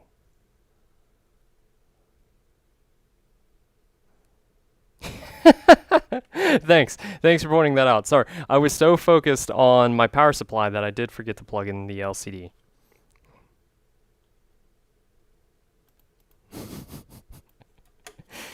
I was just so focused on measuring that voltage. Okay. Not my brightest moments.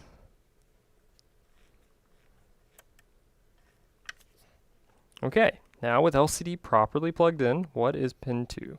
Pin 2 is 8 volts. So according to Optimized Logic's repair, or Optimized Logic Repair's logic, 8 volts means no boosting. Bad use 7701.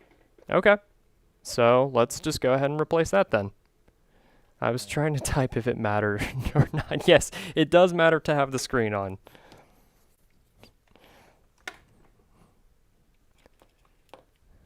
No boosting, bad U7701. Thanks. That actually cuts down a lot of time, because what I was going to check next to see is if we even had power going to the equivalent of PBV in. But if that's the logic, I will please bro and go ahead and replace it, just to cut down on time since I have so many board repairs right now. Let me see if I can blow away that yeast first. Yeet the yeast.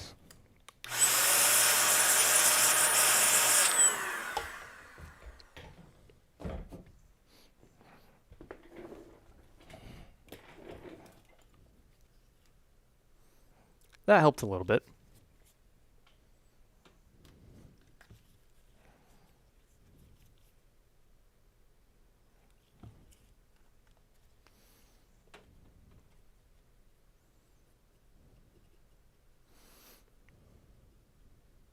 Yeah, and there's still a great bit of yeast underneath it, so I wouldn't be surprised if that's what took it out. Especially with, well, there was corrosion around Thunderbolt, so at some point some moisture had to have been over here. In fact, you can hardly see. What is this? It's going to get replaced is what it is.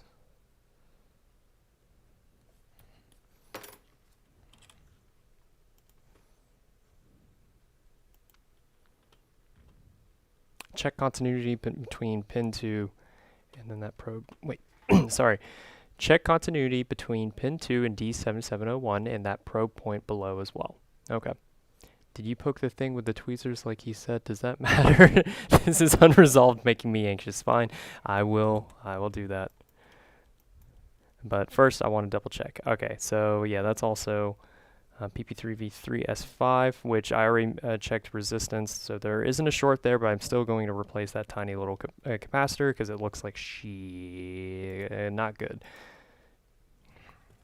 Okay.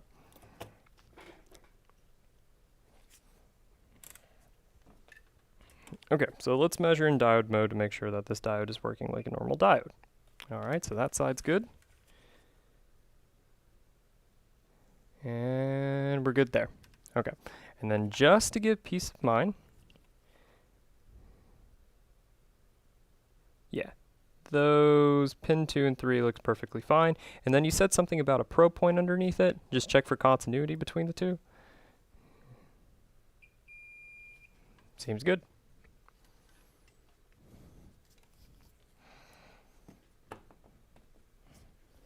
All right. Let's go ahead and pull this part off. Our backlight driver.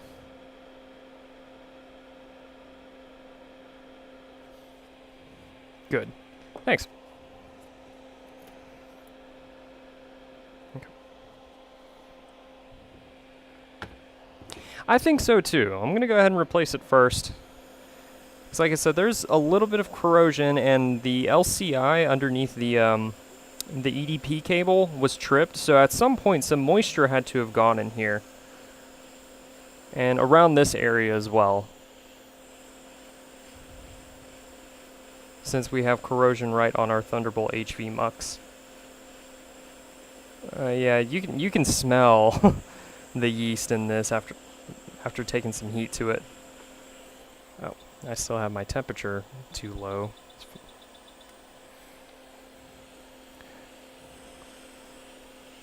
Backlight circuit is very small, only a few components. You're not wrong.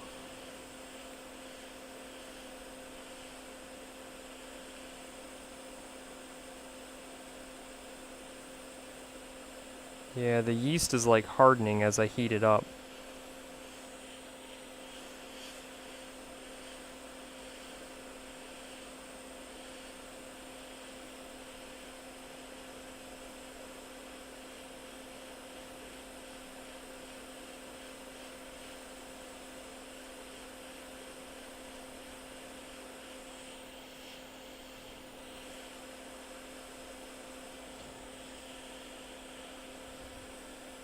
It smells like bread in here. There definitely is like a bread-like smell in the room now.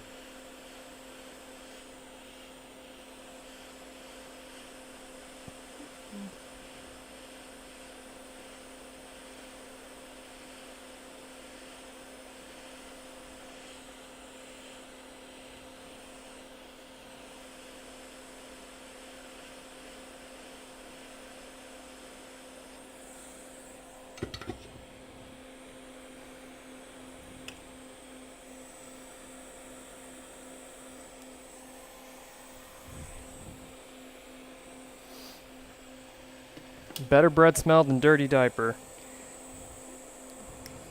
Yeah, I'm glad that's over with.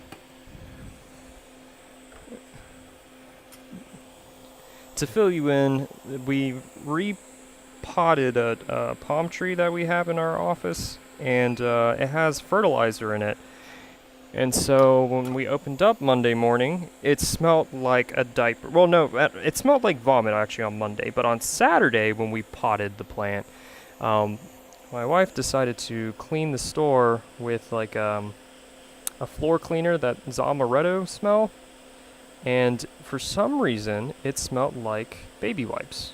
And the fertilizer, well, obviously smells like fertilizer, so it smelled like a diaper in the store. It was horrible.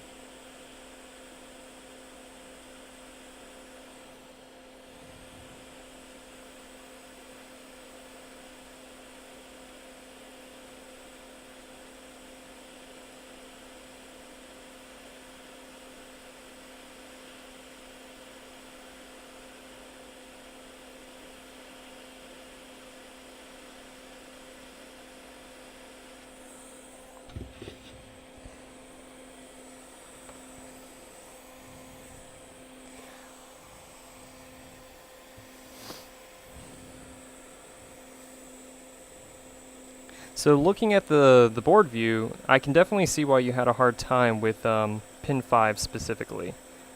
It is a very small via. So trying to get a wire on that, I could see that being a little difficult.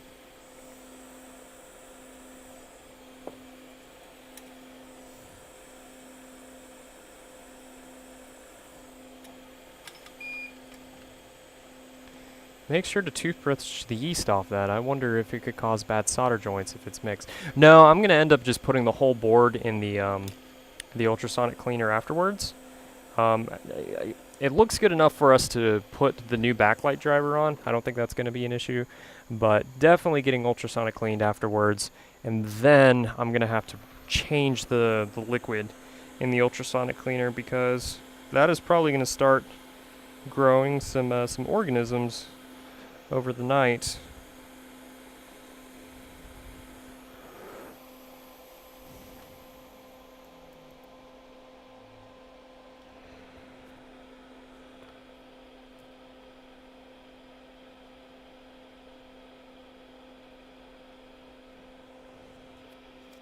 Had to go from pad location to that little bump under solder mask.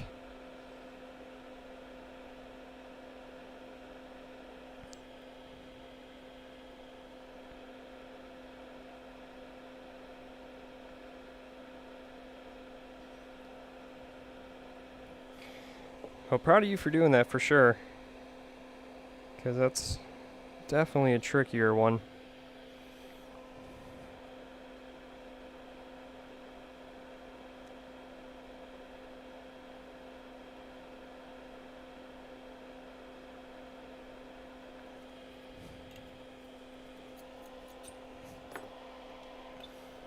Alright, so now that we have our driver lined up, I'm just going to lower my air flow so it doesn't fly away.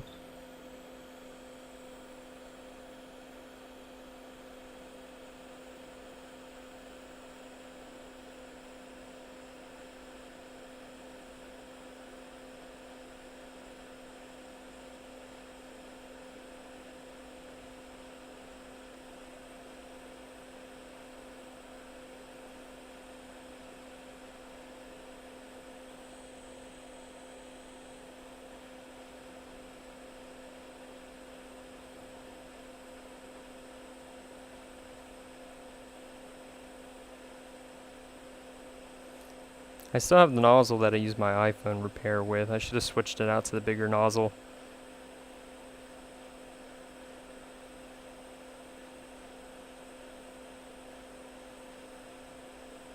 Although I guess an audio IC is probably about the same size as the backlight driver, that is.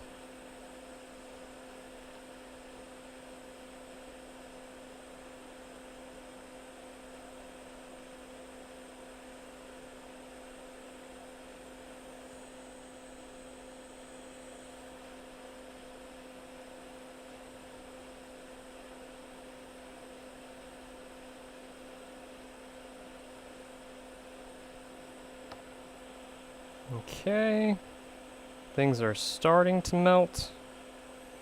Add just a little bit more flux around the area.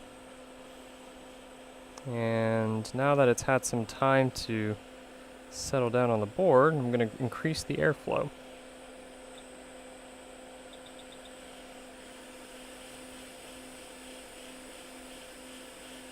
And we should just watch the driver kind of dance into place.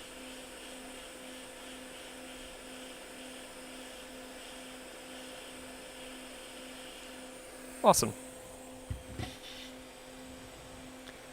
Just for funsies, when you're done, hook it up to the screen and turn it on. Measure backlight voltage again. I like to do that for fun instead of peeking an Apple logo on back of screen. Peeking, you're not wrong. Okay, that makes a lot of sense. So we want to look for 25. 25 volts.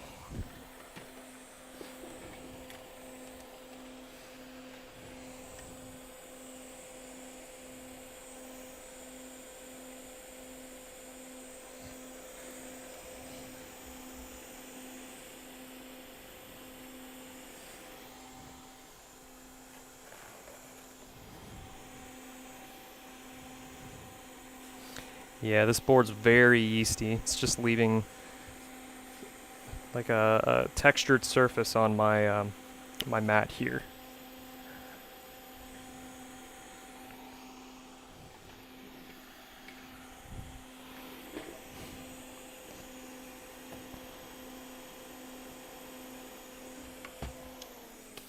Okay, let's get our handy dandy broken screen.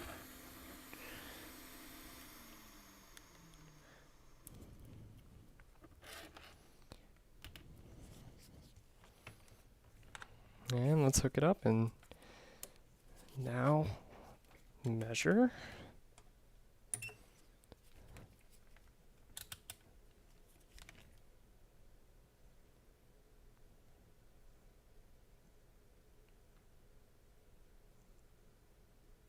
Cool, 25, and of course the backlight's on. So awesome, that's good to know for future reference. I appreciate you sharing that information with me.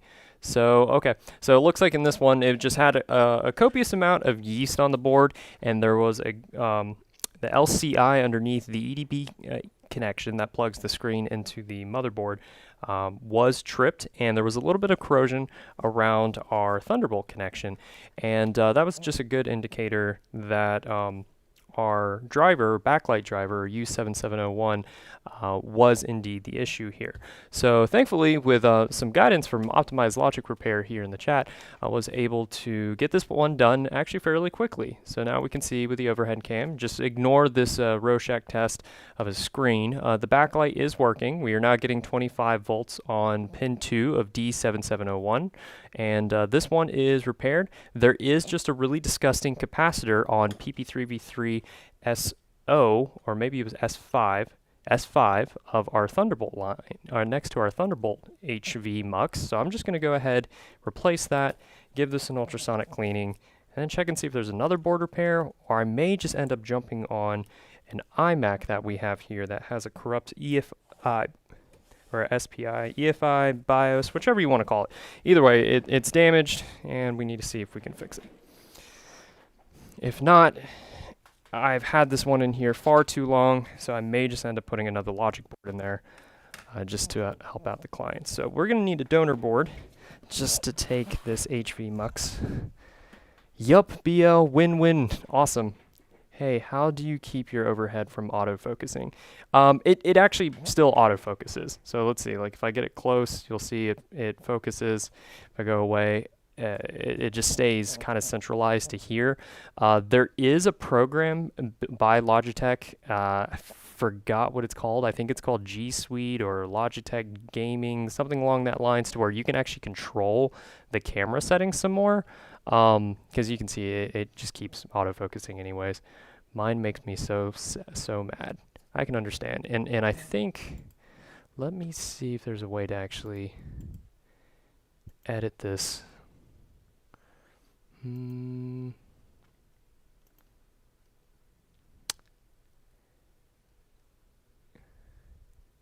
can hear an audible click on my video from the focusing.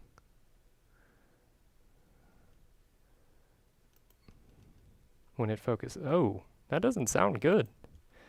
Yeah, I'm not familiar with the C922, so I guess it actually has something that moves around inside of it, kind of like the iPhone autofocus. That doesn't sound normal to me. drives me bonkers. Me too. I mean, with the phones, it sounds pretty gross. So I would imagine if you're doing live streams, that would be pretty annoying to hear. All right, so let's switch back over to our microscope camera. And this capacitor, buried in the yeast, looks like crap. Great picture though. I'm sure it is. Logitech actually makes some pretty decent stuff. I mean, it's not going to be on the same level as like a DSLR. Like my wife, she has a Sony camera. It's A7, I think. It's Sony Alpha, but man, that thing takes some good video. But my computer wouldn't be able to even handle the resolution for streams with a camera that good.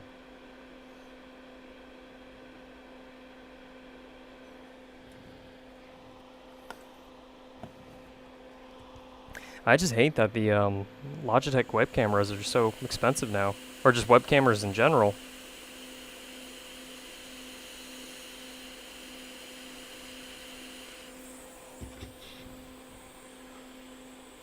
Are you sure you want to remove... Oh, ooh, hold on. This is doing something. Are you sure you wish to remove microscope cam? No, I don't want to remove that. Okay, so we have a trace somewhere in here, or a pad somewhere right here.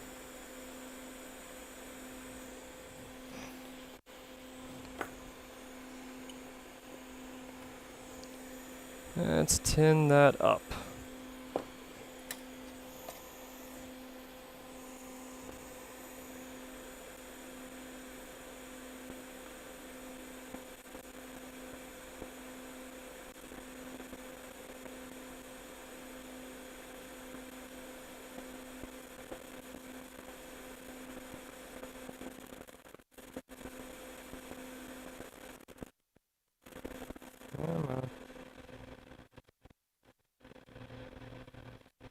There we go.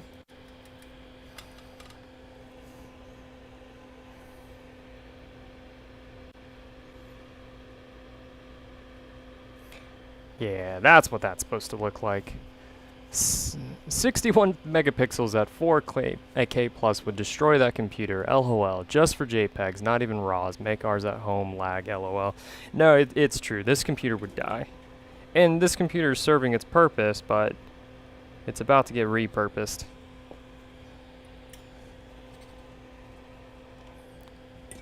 All the megapixels.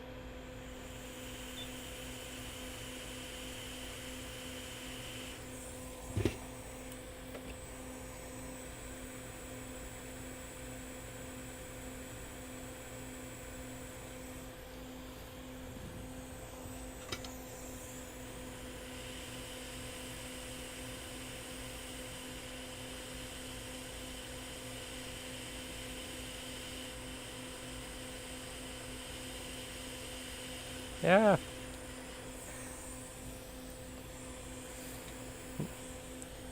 There we go again, putting things on crooked.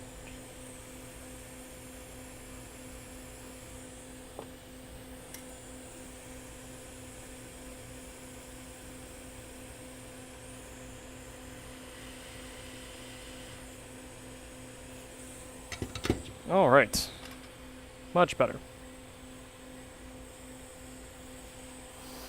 Alright, so let's put this one in the ultrasonic cleaner, and then I'll reassemble the 2011 we have here, make sure that that one is still turning on like it should.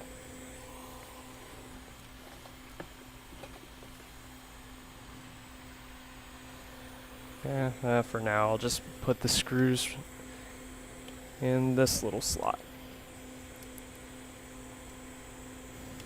But yeah, I've been running into an issue lately with the 2015 and 2017 iMacs, where it seems like with the Catalina update, it's messing up either the EFI or the SP or the SMC. Like it seems like it's a firmware issue, and I've already cleared the ME region of their EFI, and I was able to boot into El Capitan and install El Capitan just fine. But then when I installed the latest version of Catalina, the computer locked up again and was running very slow, almost as if the ME region was messed up again. And then when I tried turning it back on, it just, or I restarted, and when it tried booting back up, it was never loading. So I don't know if that's a firmware with the SMC is messed up, but this isn't the first iMac that I've had that's done this. I've actually had 3 that have done very similar things, and the last 2 I haven't been able to repair. I just haven't actually had the time to study it. The benefit is I've learned how to reprogram the SPI.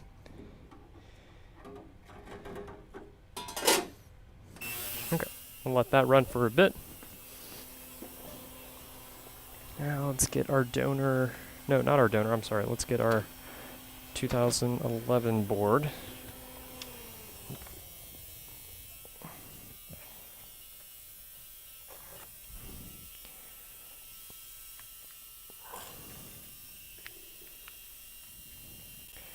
I'm a little salty about this tear right here. Usually don't do that.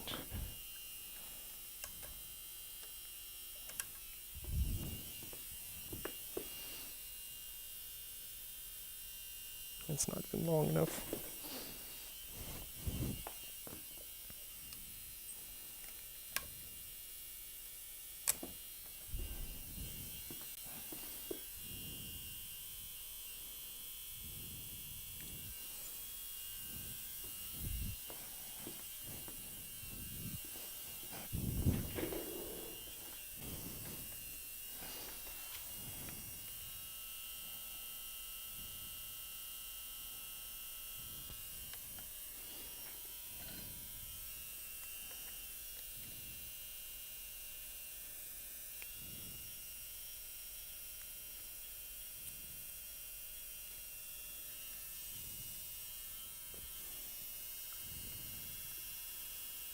When you say it out loud like that, it really makes me understand how not funny my comment actually was.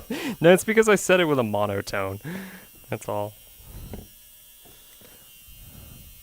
Is that the one with the Wait, is that one overheated and got stuck to the backlight? Yes. That's exactly what happened here.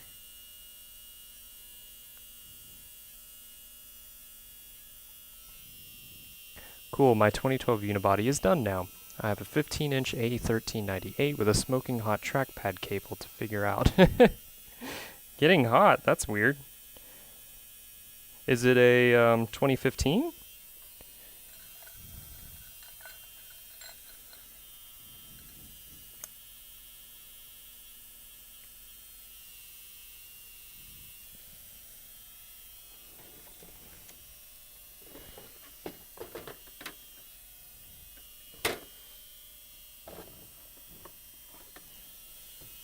Yep, yeah. I had a feeling just because the ones prior, it's a little hard to find the cable, or get to the cable to see if it's getting hot. That's strange. I've never heard of just a trackpad cable getting hot. Good luck, and if you finish it before I end the stream, definitely let me know what it was. He said 2012. You said it out loud. You need sleep. Wait. My 2012... Wait. Yeah, cool. My 2012 unibody is done. Message retract. Yes. He said 2012, but an A1398 is a retina, not a unibody. I see that you redacted your message.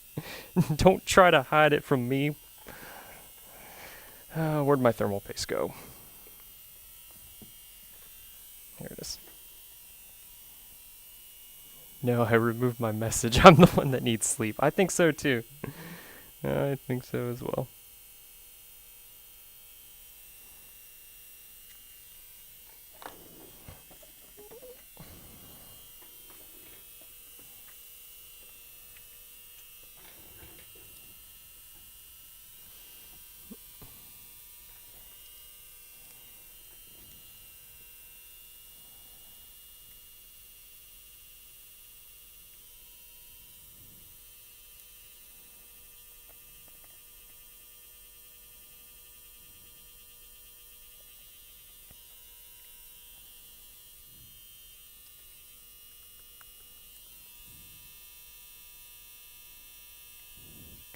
You know I can only read 5 words until I get confused.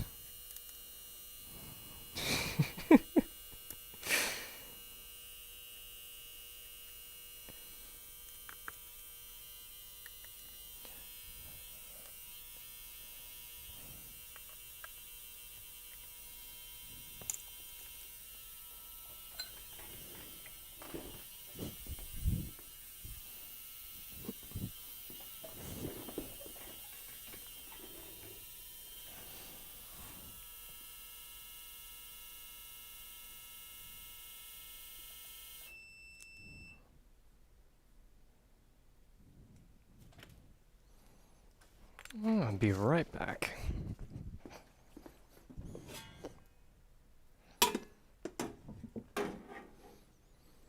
Ooh, yeah. That definitely made the ultrasonic cleaner smell very bread-like.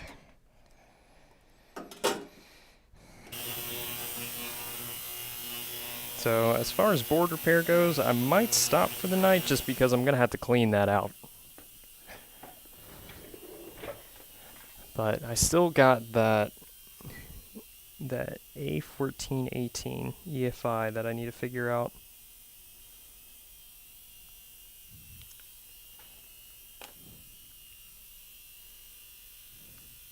I'm also doing exactly what you think I am, laying in bed with a puppy butt in my face. Whatever way is there to live life? Wait, is there a way to live? Is there? See, now I'm the one getting confused reading 5 words.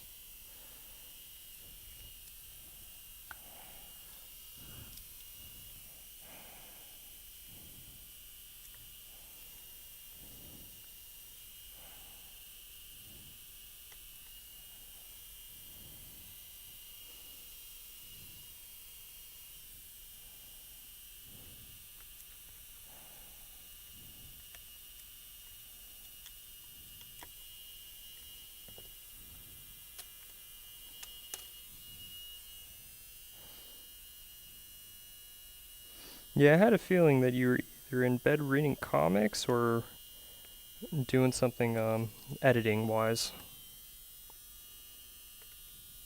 Or Sims. Sims 4.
Ate too much barbecue sauce.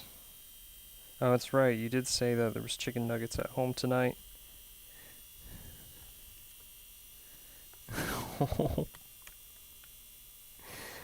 I hope your belly feels better soon.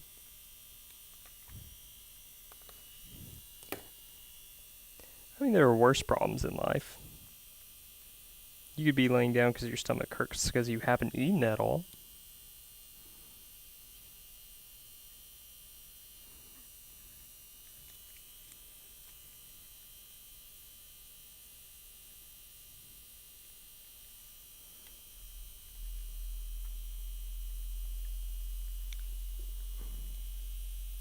And someone is outside blasting bass right now.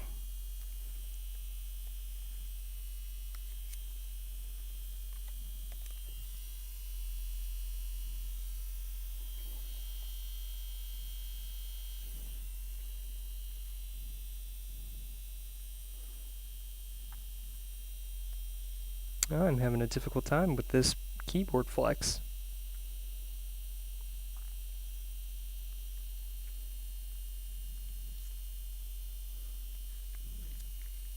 Alright, I'm going to take a time out real quick, see what's going on. I'll be right back.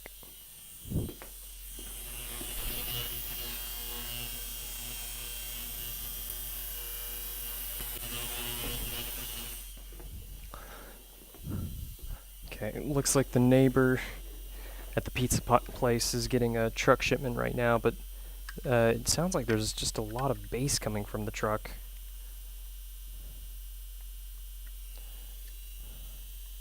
You know, deep thoughts.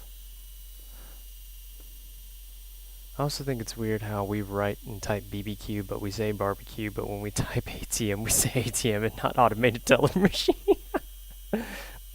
Sorry. Okay, let's see. This part of the keyboard flex is starting to bend up, so that's why it's fighting me.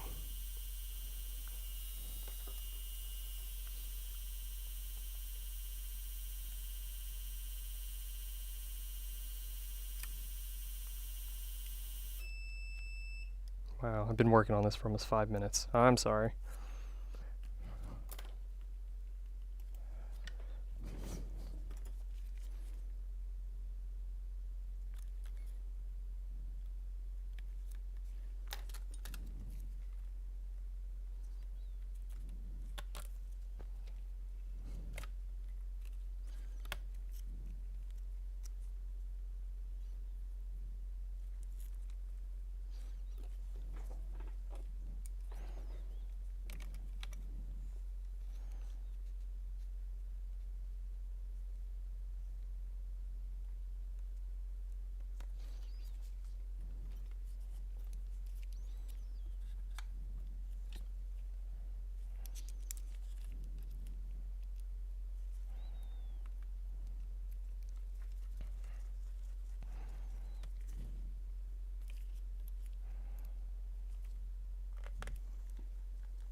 I know you did that just so that you could hear your text message.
Alright, this unibody is fully put back together.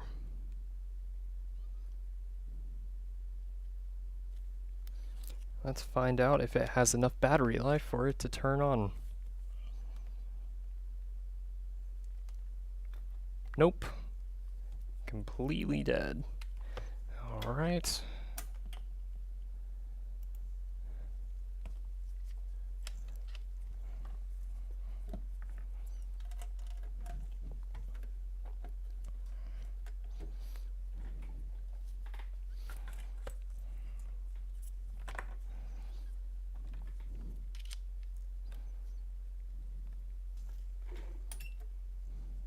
Alright, green light, fan spin.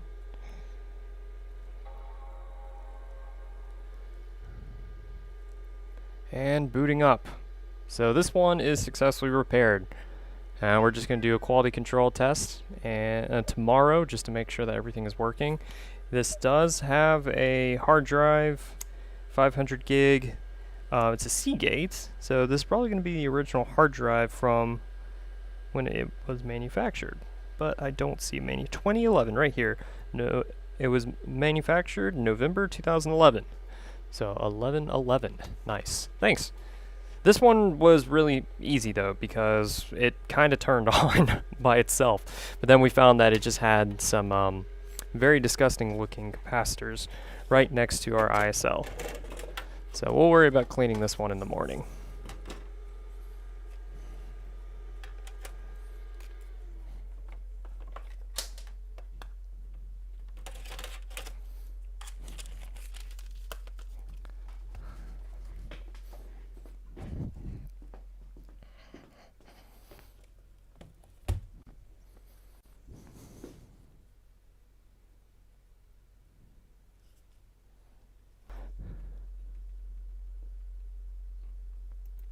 Alright, so what was I working on? The MacBook Air.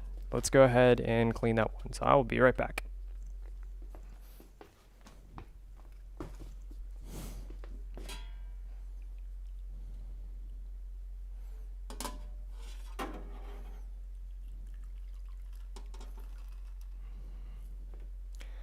And just because our ultrasonic cleaner is now filled with yeast, I'm just going to go ahead and turn it off for the night.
Okay, let's see while that one's cooling off if there's another quick one I can do real fast.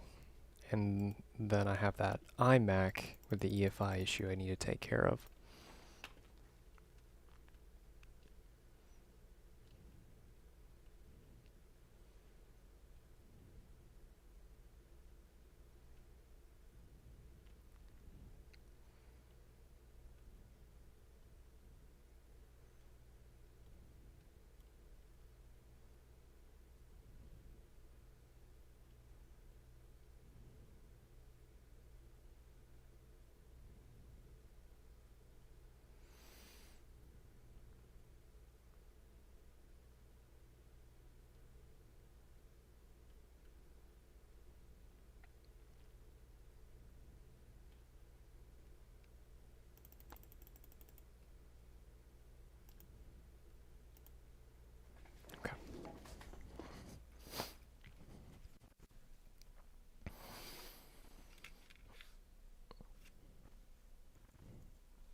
Alright, let's see if we can get this one done really quick. And intro. Alright, so today we have ourselves a MacBook Air 13-inch. Looking at the inside, this one is a 820-00165, so either a 2015 or a 2017 MacBook Air 13-inch. So if we go ahead and we look at this one, we've already taken it apart a little bit, and we can see that there is some liquid damage around our battery connection. And actually around our, I think this is PP bus high side ints for our CPU. So let's just go ahead and hook this up to our power supply and see what this is or isn't doing. This one actually has a note on it that says we have to have an answer for the customer by tomorrow. Let's see if we can have an answer now. So we'll plug in our power supply. And I'm not getting anything. Now the question is, am I truly not getting anything, or am I actually having an issue with this MagSafe 2 connection? Okay, I just had to push it in a little bit harder into my power supply, but I'm getting 0.012.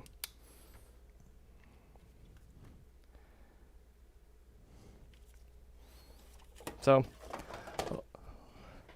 first thing I'd like to check on these is just to see if we even have a PP bus. And we have 8.2, which is pretty low for PP bus. And we have 3.33 on our PP3V42 circuit. So let's just go ahead and pull out the board, see if we can fix this one real quick.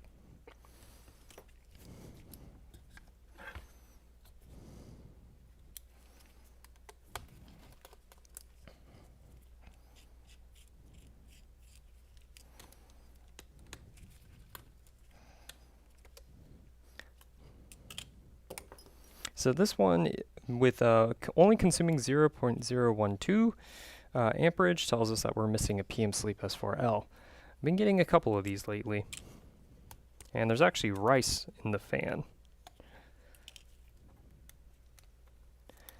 The problem with rice is it's not truly a desiccant like silica is, to the point of evaporating moisture like a dehydrator. And even if you put rice inside your computer, the rice isn't going to touch all the spots of where liquid damage went into. So rice is kind of an urban myth, urban legend when it comes to fixing devices. In fact, iFixit has an article where they talked about where someone who originally came up with the rice method, I think he was a photographer, and his camera equipment got wet. He put it in some rice, and lo and behold, it worked. However, he later then redacted his article. He talked about rice and electronics, but that doesn't really get as much attention as the just put it in a bag of rice method. So whenever a device is liquid damaged, if you can, try to get it to a reputable repair shop as soon as possible. The longer you let it sit in rice, it's just letting the water start to oxidize and turn into rust and corrosion. When you actually could take it to a professional who would try to remove the moisture, dissipate the water, probably with some isopropyl alcohol, and then repair anything that's damaged before it gets too damaged. But don't put it in a bag of rice and leave it alone for a week and expect everything to work, because it's not always going to work. And in fact, I just don't recommend it at all.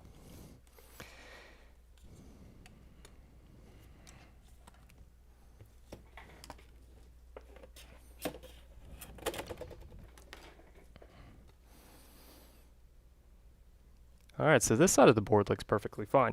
So the first thing we want to do is check out our power aliases and see what is present and what's not. Why is it that we're missing our PM Sleep S4L? Not saying that's what we have, but usually when it consumes that little amperage, that's what we have. Especially with PP bus consuming 8.2 volts.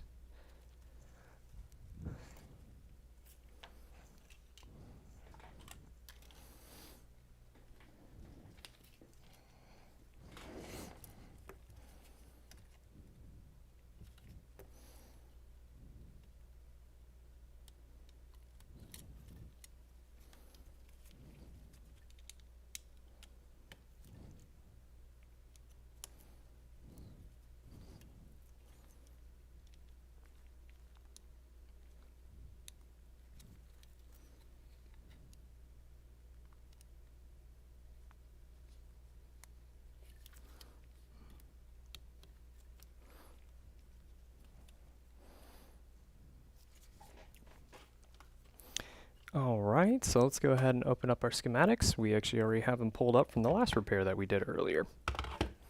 So we want to look for our power aliases.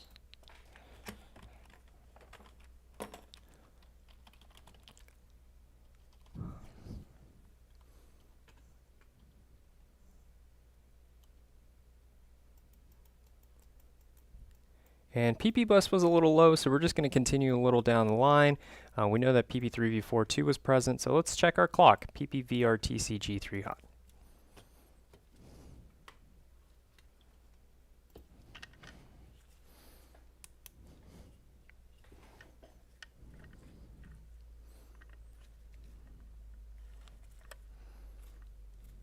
Alright, so the first thing I see is some corrosion around our SMC. And if I recall correctly, this resistor is part of turning on our SMC.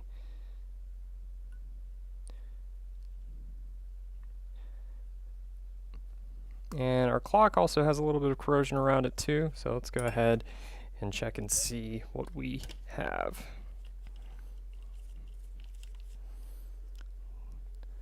So on our clock line, we should have about 3.3 volts. Yeah, 3.4. And we also have a little bit of corrosion around the BIOS. Okay. Let's check our PP5V5. And let's see, that should be over here.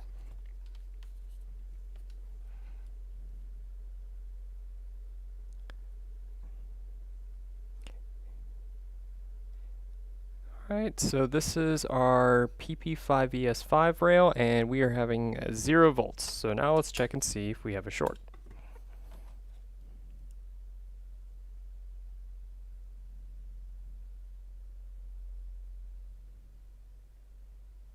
Okay, 3 megohms, so no short there. All right, one thing I want to address is this resistor though, just right here around the SMC.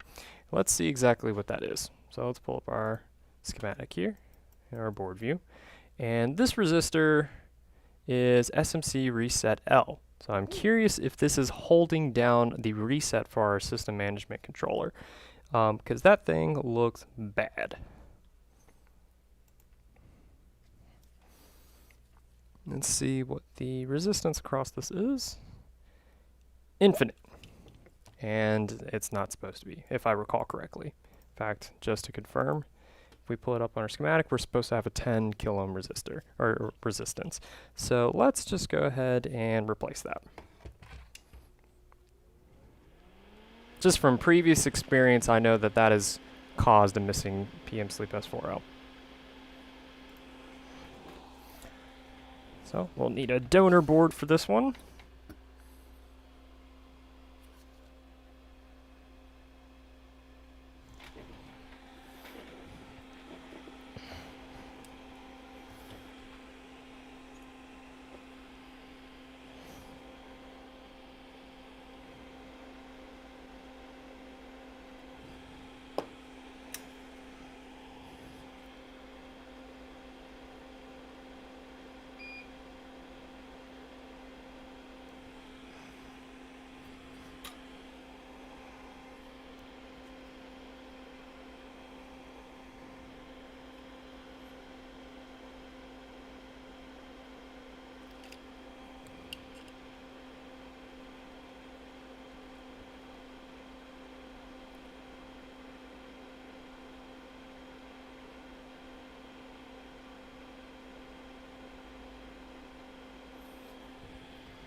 And let's check and see if now we have a 100 kilo ohm resistance.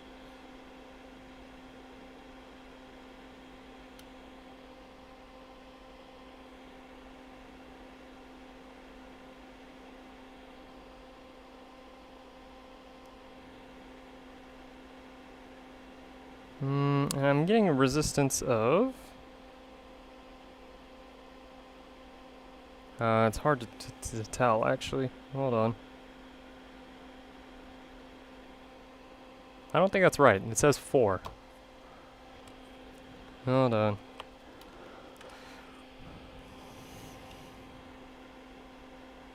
What about this? This was equally as bad. That's 100. That seems about right.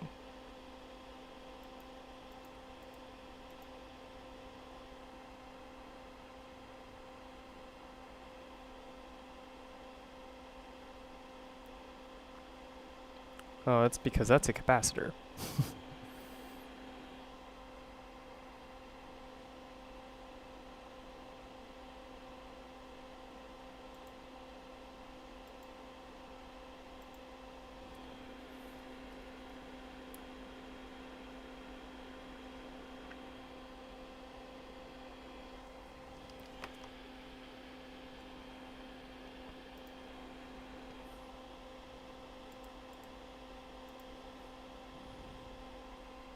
Yeah, this is 100,000, but I'm only getting 4. So what else could be pulling it down?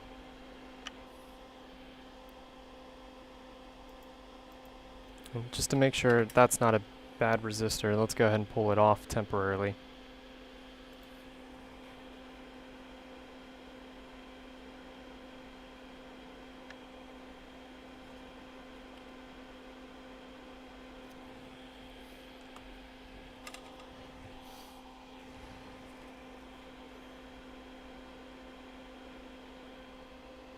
Yeah, okay. So 100, I'm getting 100 resistance on that. Something is pulling this down.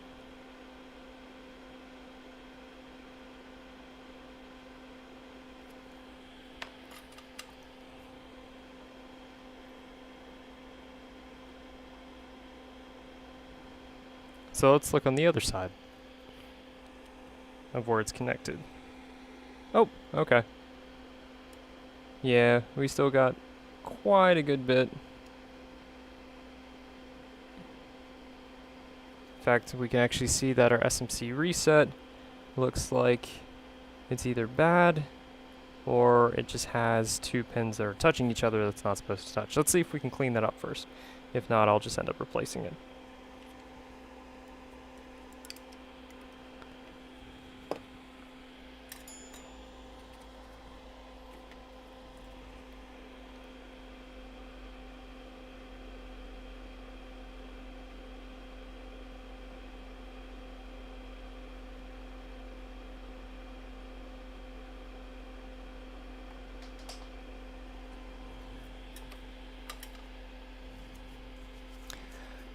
U5110 looks rough. U5110 does look rough, so I'm going to see if that changed anything, but I'm probably going to end up replacing it.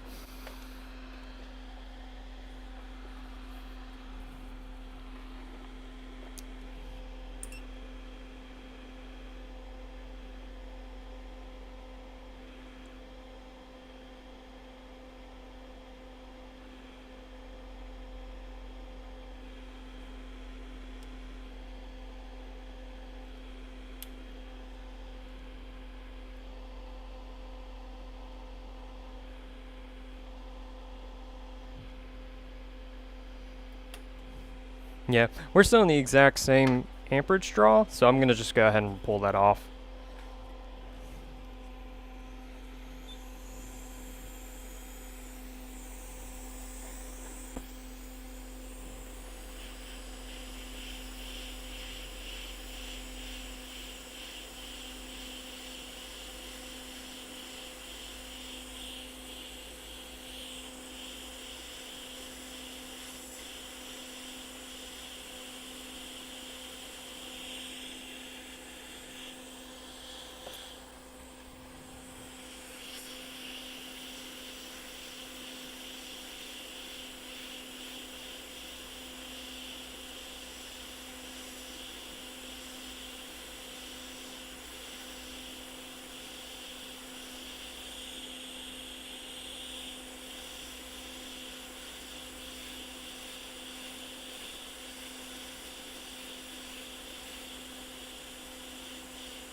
I still have the wrong nozzle on, that's why it's taking so long to remove these ICs. Okay, let's see if that fixed our resistance. That's acting a little funny.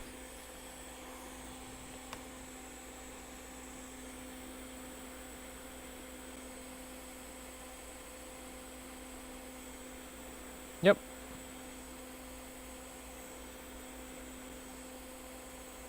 Oh, it's higher. It's not a full 100 again. But it's definitely a lot higher than it was before. So we're working there. We're getting there. Alright, anyways, we still got to replace U5110 anyways. It looks pretty bad.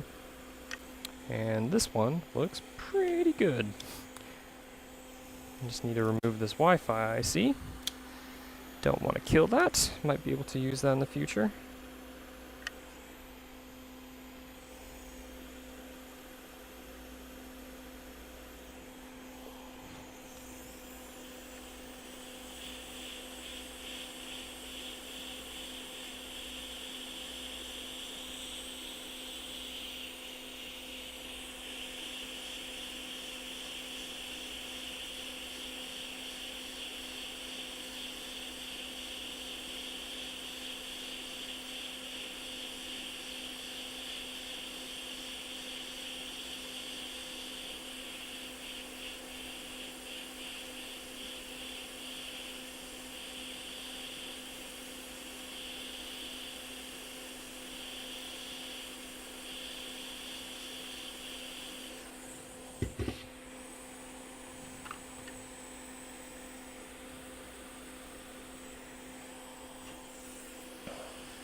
Come on, I'm getting on everything but that IC.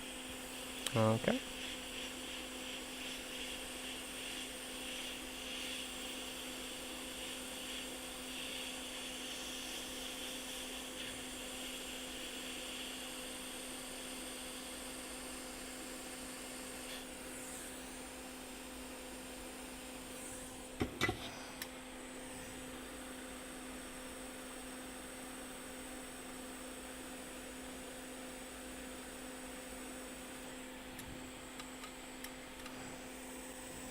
Alright, so let's see if we have any change. Probably not. This board's pretty bad. I might actually have to stop early on this one. Yeah, still getting 0.012, so something is still pulling down or preventing this computer from turning on. Now, we are still missing our 5 volt line. So that could be something we can look into.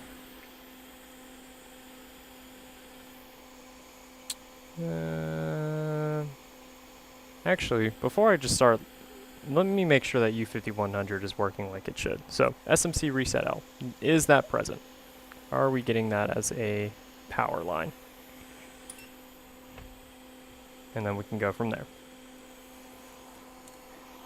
So this line should be, I think, 3.3 volts.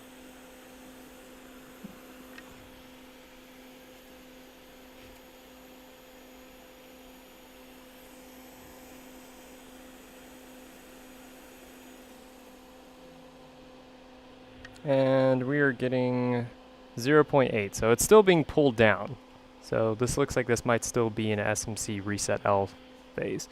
Now let's look on the schematic and see a little further up. First of all, we are getting PP3V42. We did make sure that that was there. What about this? Is this present? PP3VG3 SMC, what, supervisor? Is that what that stands for?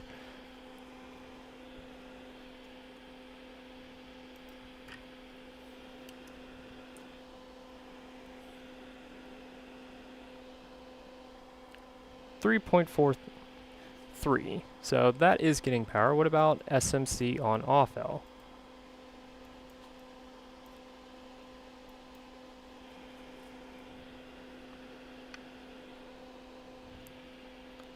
Alright, that's present.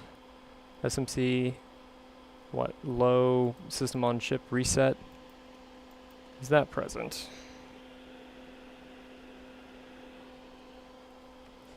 .4, so that's still good. And then make sure we're getting PP3V3S5 AV Ref SMC.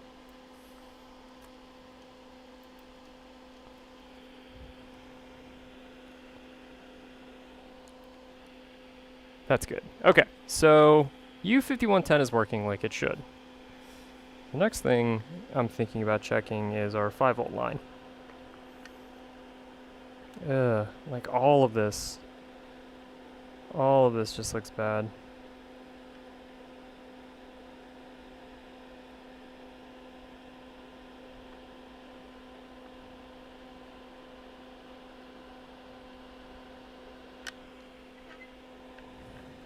Okay, so we know that we were missing our PP5ES5 earlier, so let's check and see why that is.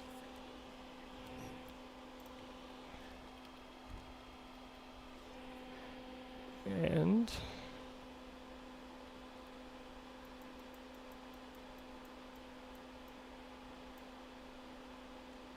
alright, PP5ES5. I'm gonna have to flip over the board for this.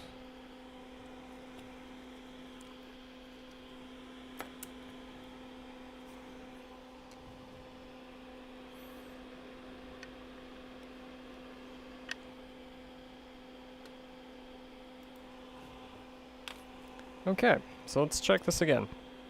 Do we have 5 volts? 0.018, and we know it's not being, there's not a short when we measured. So now let's find out if what creates that chip is being told to turn on. So what is that, U7501? Is that what the schematic says?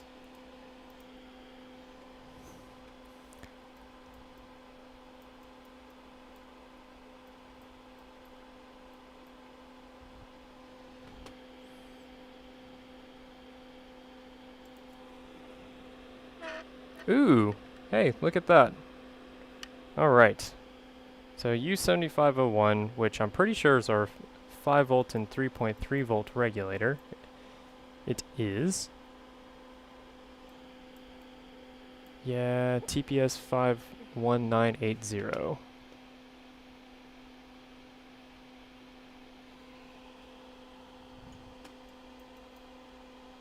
Yes, you're absolutely right. U7501. I'll one day get to the point I can memorize numbers like that. So this corrosion, let's see exactly what that is.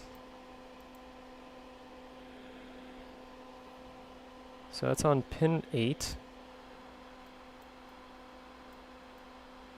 which is our PP5E S4RS3 current sensing. And this is where I always get confused when things go into, it looks like the buck converter. And then this capacitor looks bad. Is the capacitor cracked, or is that just a piece of hair? It's just a piece of hair. It's a curse. I know.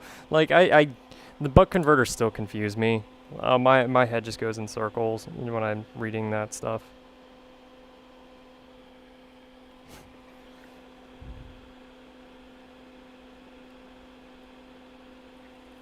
And then these resistors down here in the bottom look pretty bad as well.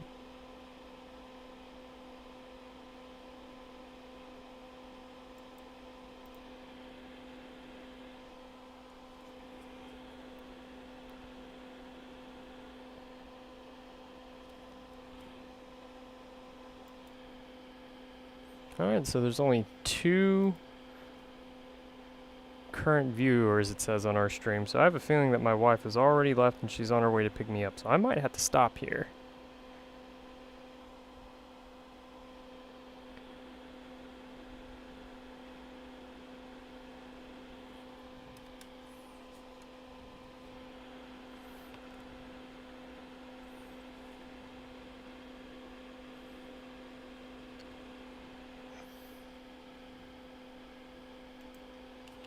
Okay.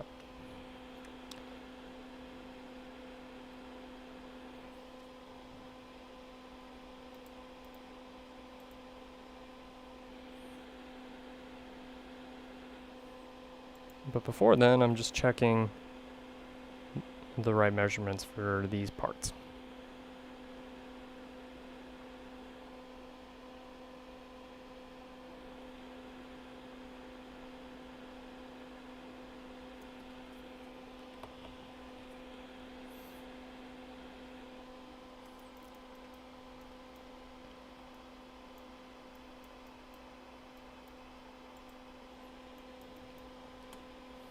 Okay, so first we want to check to make sure that this is even turning on. Do a quick touch up on those. I will in just 1 second. PB bus high side computing looked pretty bad, although I guess that wouldn't really affect this. I just want to make sure that this is even getting power for it to turn on. 8.2, it's still low, but I would imagine 8.2 is still enough for it to turn on. So I agree. I'll go ahead and I'll touch these up real quick.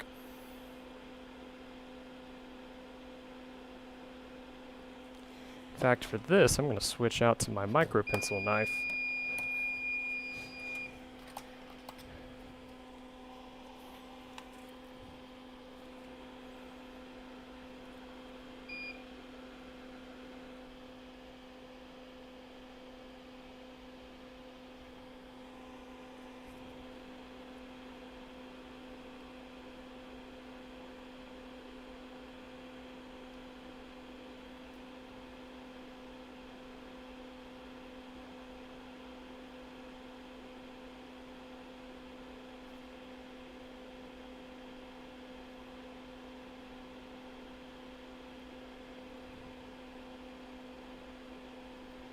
There's still a lot of gunk right here in the corner, so I'll probably need to remove the IC for that. But first, let's see if that did anything. The ISL is what creates PP bus. Wait, is this the ISL? Sorry, I know that's a dumb question. Hold on.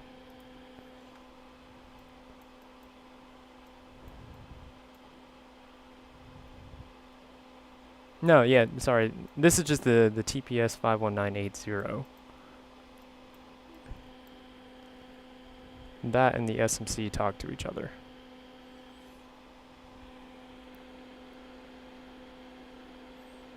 But PP bus is low, but it's not too low. So I would imagine that this would still get enough power to turn on the 5-volt line. Nope. Oh no, okay. So I'm getting learned today. You have more than one issue. Oh, I'm aware. This board does look pretty bad. Okay.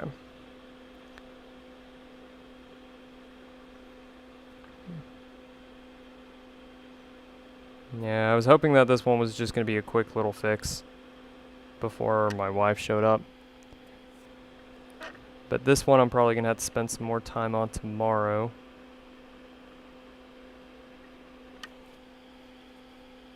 Oh, for real.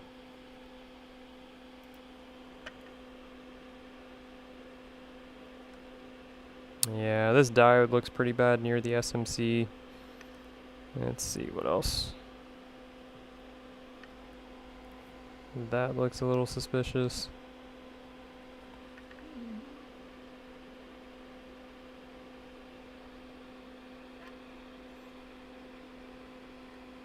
Ew.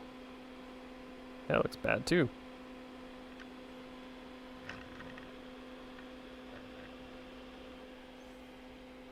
Save the best for last. Didn't mean to. No, the best is going to be trying to reprogram that EFI on that iMac. If not, I think I have a donor board I can throw in just for the time being to get the customer out. But let's check and see what this is. I'm just curious.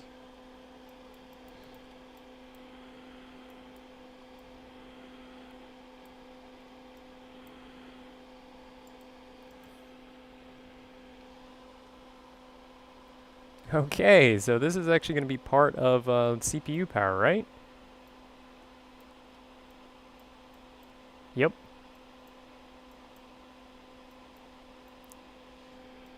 Okay, I'm just going to clean this area up, but phase 1 or U7310 looks pretty bad.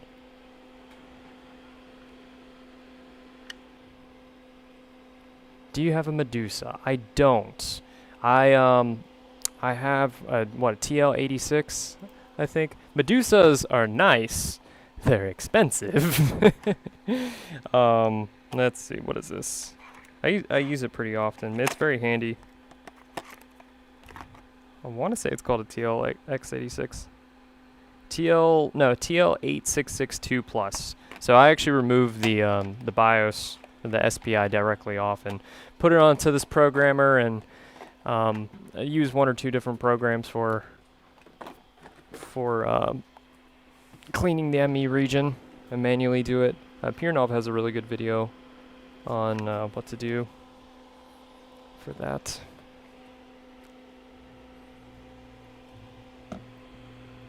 But I think the Medusa was like $300. And I really don't mess with BIOS is enough for me to want to spend the money on it. I just do it manually. Yep, I have one. I'm sure it's nice. I looked into it, but I figured just doing it manually was a fine enough method.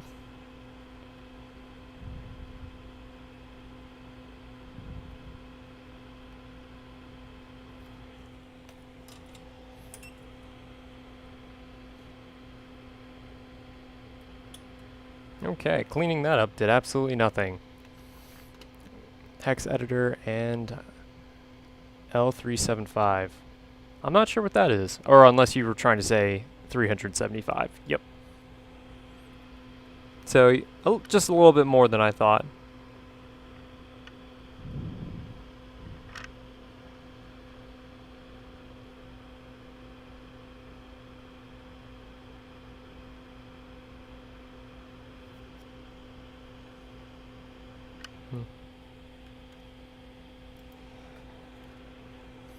Okay, so let's look at most of the damage on this side. Yeah. All this looks pretty bad. And wife's here. I didn't get to it in time. Okay, so let's check and see what we got going on here. Hello.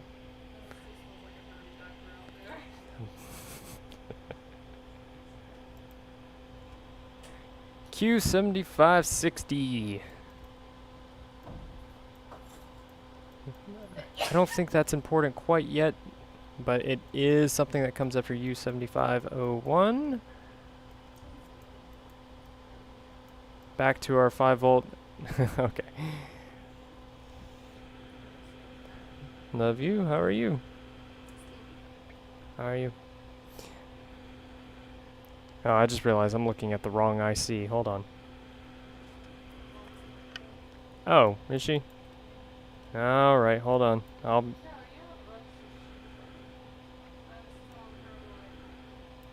Okay. Q7630, that's actually what was going on. What is the resistance to CPU V-core? That would be important, because if I have a shorted CPU, I would be sad.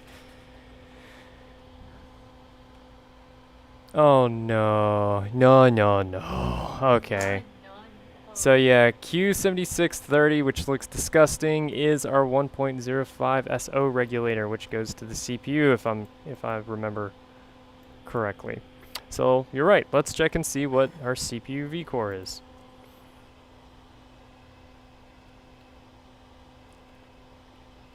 In fact, I always forget what it is. What is it?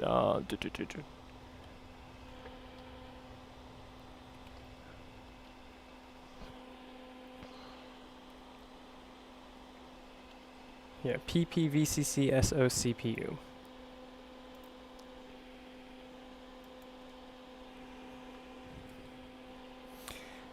Please don't be a dead CPU.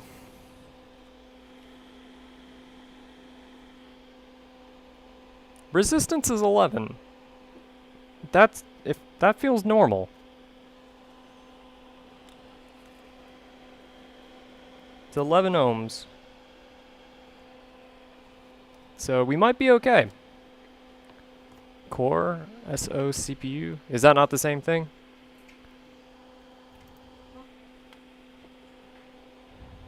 Oops. Yeah, because I thought the line is PPVCC SO CPU. Oh wait, that's phase 2. Hold on, my bad. Yeah, I thought it was PPVCC SO CPU.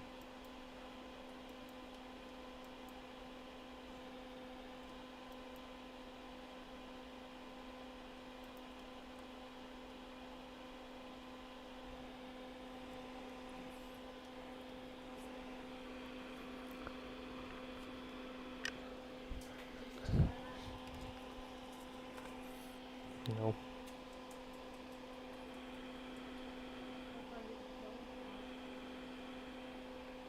Yeah, so I still have a resistance of 11 ohms on our CPU V core, so from my past experience, that's normal.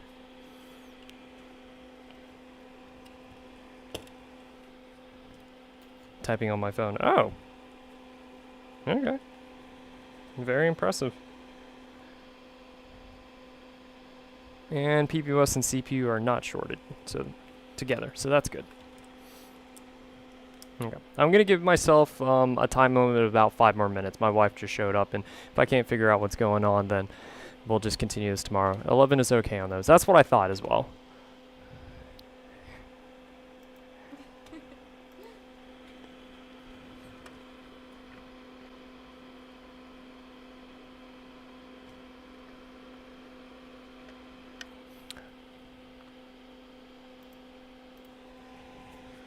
Actually, what I'm going to do before I continue any further, the last one I worked on that was kind of trolling me like this actually had an exploded PCH. So I'm going to remove the heatsink. Platform controller hub. It's part of the CPU. Not exploded. We're good. Okay, but we still have a lot of crap right here. So I'm glad that we removed that anyways. Yeah, so we just have like a lot of things that just look really, really bad here. Thought we had a donor, right? I thought so too.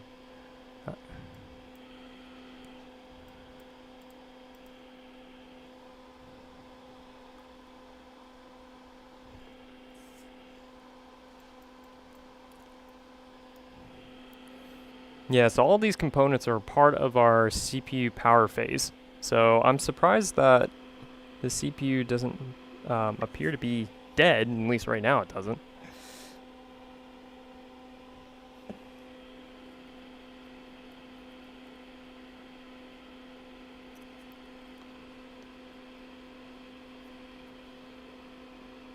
Yeah, I mean, it looks gross with the corrosion, but I don't think that would be the reason why PP bus would be being pulled down.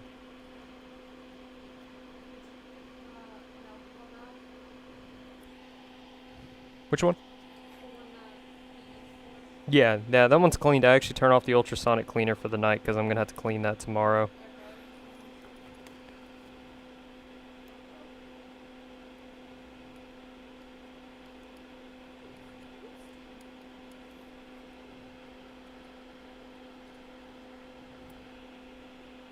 I'm just trying to remove as much corrosion as possible to get a better look at this.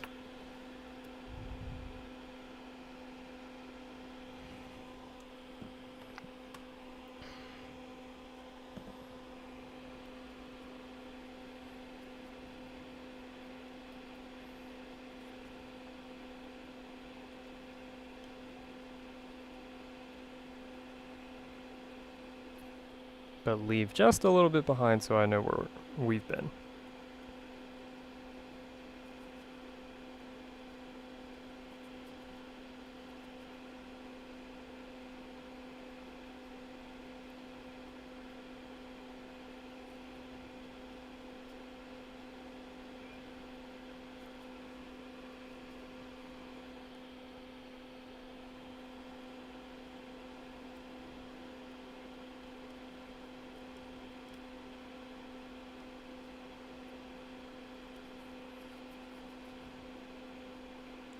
Oh, whatever this is, looks like it exploded out of the side.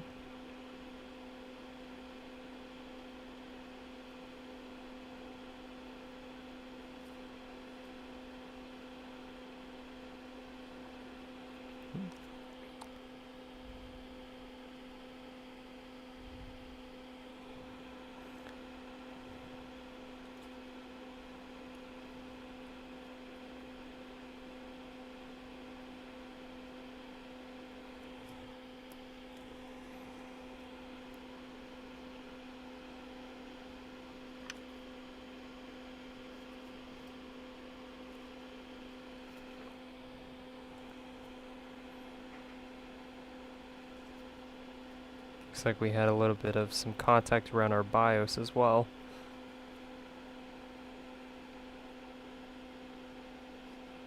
Okay, so I just touched it up for the most part. Let's see in the rare event that did anything. No, it didn't. That would have been too great. So we're still drawing about the same amperage. Okay.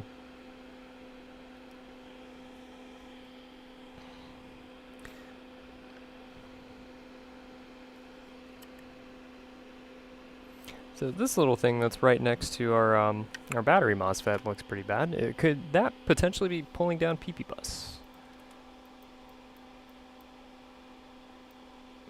Actually, hold on. Let me, before I get too sidetracked, let me think about this. There goes my multimeter.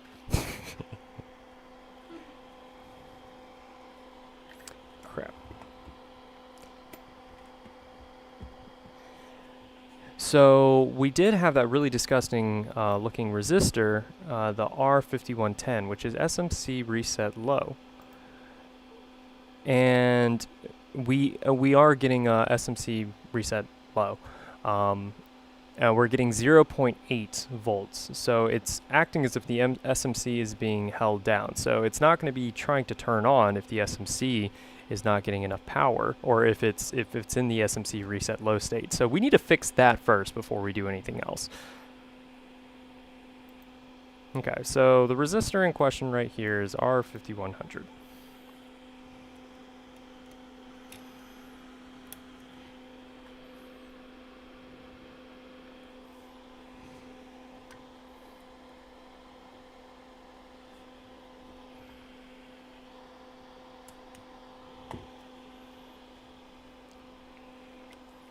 And let's see what voltage we have.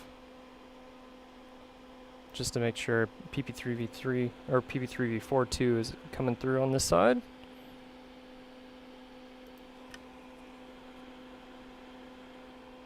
Yeah, 3.4 and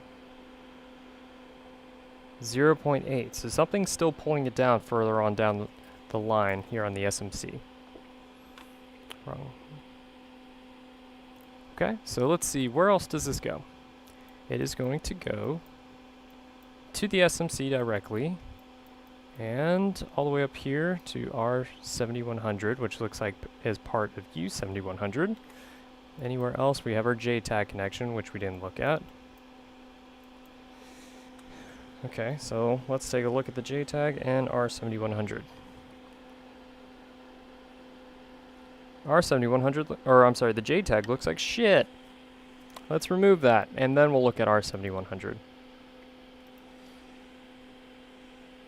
We need to fix our SMC reset L before anything else on this specific board.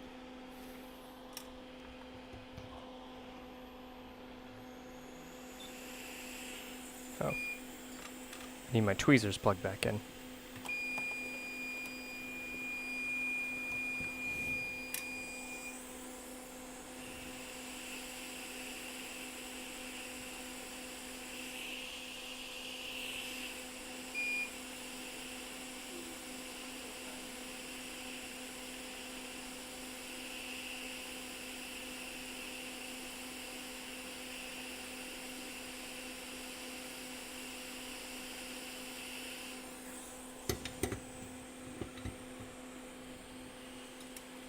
Yeah, I figured the SMC could as well, but I'm trying to rule out the other parts before we say it's a bad SMC.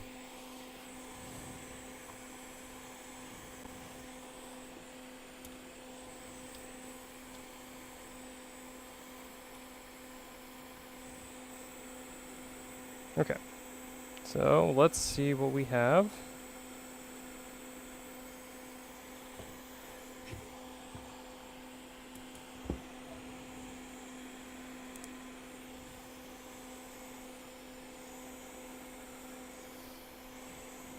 Alright, so it looks like this pin is part of SMC reset. Now we're getting 3.3, so I think we got it.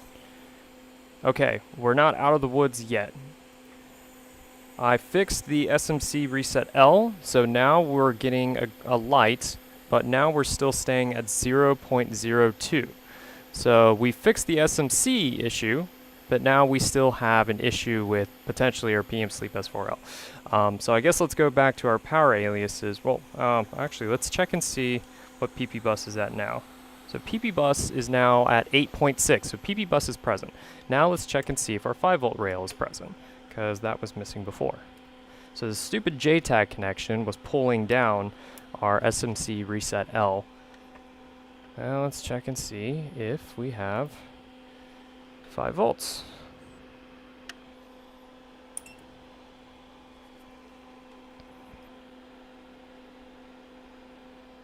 All right, we do have 5 volts. Cool.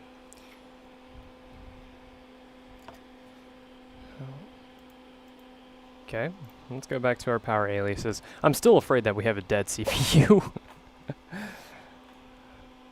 Let's see if this is going into like an S4 or S3 state.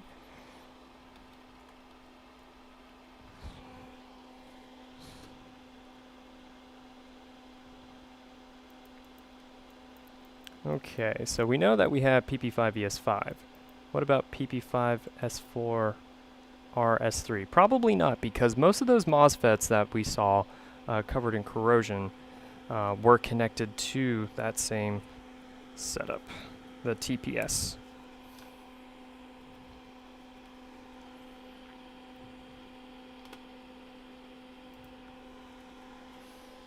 Okay.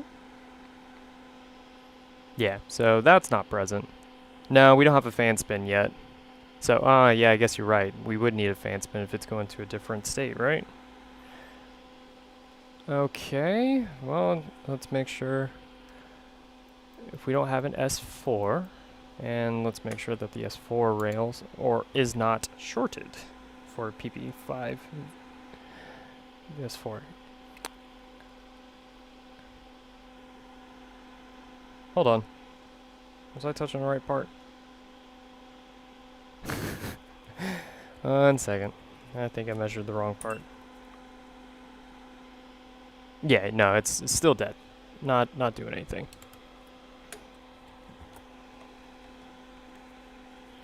So, not going into an S4 state. Now, is that because we're missing a line? Or is it because everything that had to deal with our PP5VS4 S3 was disgusting? Let's check and see if PP3V3S5 is present.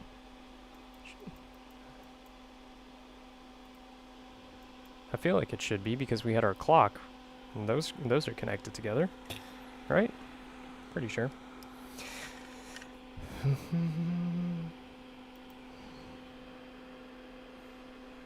Looks like we may have had some liquid damage around our clock at some point.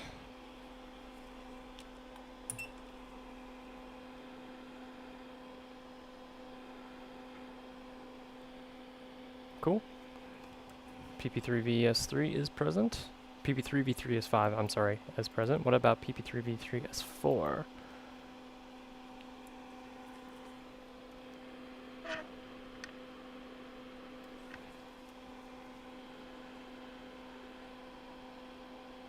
.04. So I'm going to say that we have an issue with what the circuitry around our PP5VS4, PP3VS4 connection. Crap under SMC. I don't know. It's not out of the realm of possibility. Oh, shh. Look at you. You're not wrong. SMC does have some crap underneath it.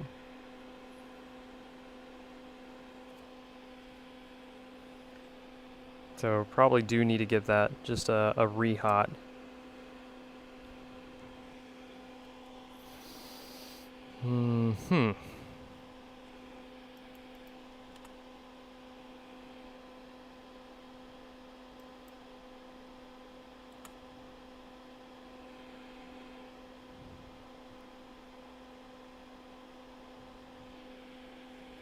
Alright, well, let me just go ahead and heat this one up real quick.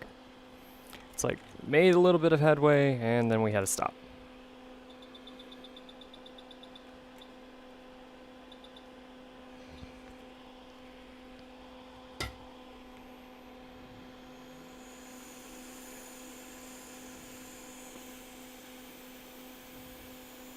Oh, wait, hold on. Before I continue, I need to change out my nozzles. I can't do a SMC reflow with the iPhone nozzle.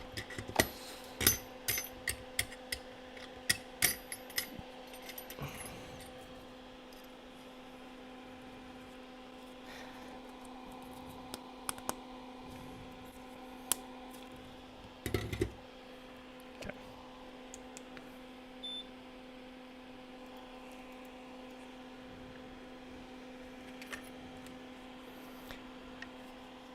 Just as a heads up, Sammy, it's gonna stink.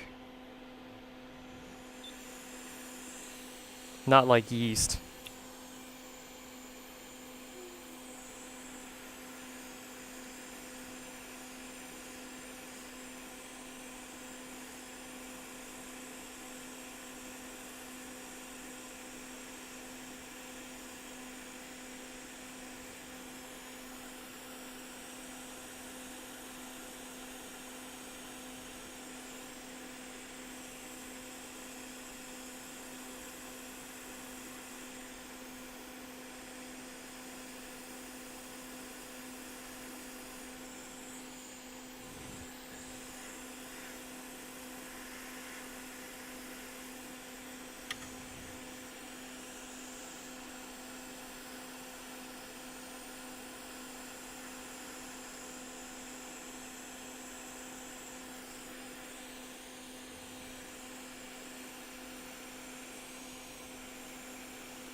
Alright, now that we have our edge bonding removed, let's go ahead and put a good amount of flux.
Make errors dance.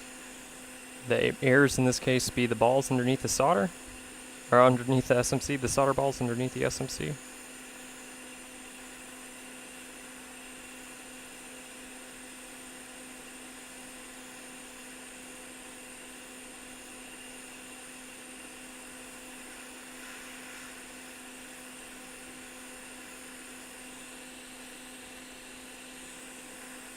Make her dance. Yeah, that makes more sense.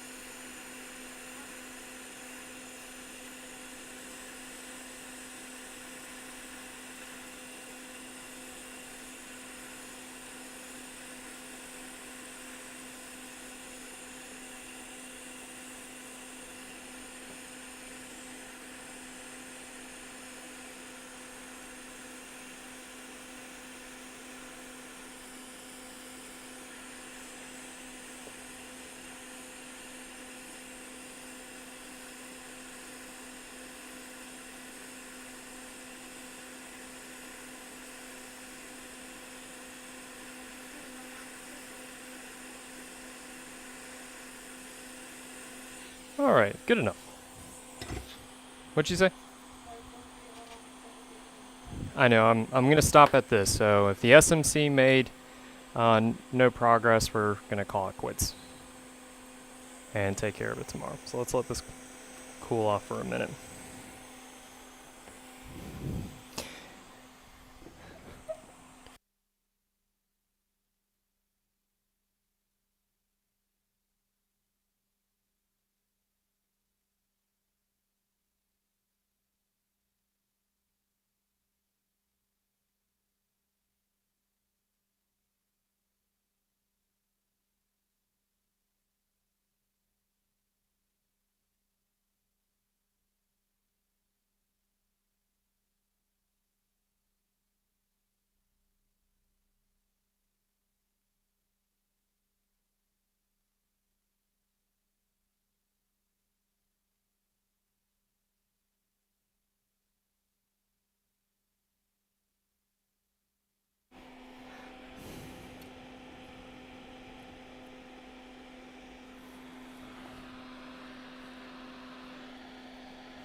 Okay, let's see if that did any more improvement.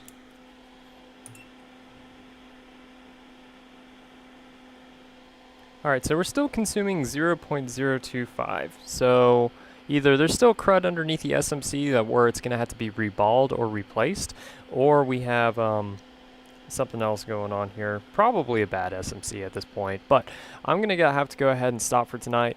Like Optimized Logic Repair said, best repair for last. This was the fourth one. Yeah, 4 out of 4. This was the very last one that just had a lot of damage. But I need to fix this one first thing in the morning because this customer needs to have an answer if it's repairable because they start school on Friday. So that's it for tonight. Thank you so much for joining me, Optimized Logic Repair. You've actually helped me learn a couple of things in the process too. And I hope this has been very informative. And we'll see you guys in the next one. Bye.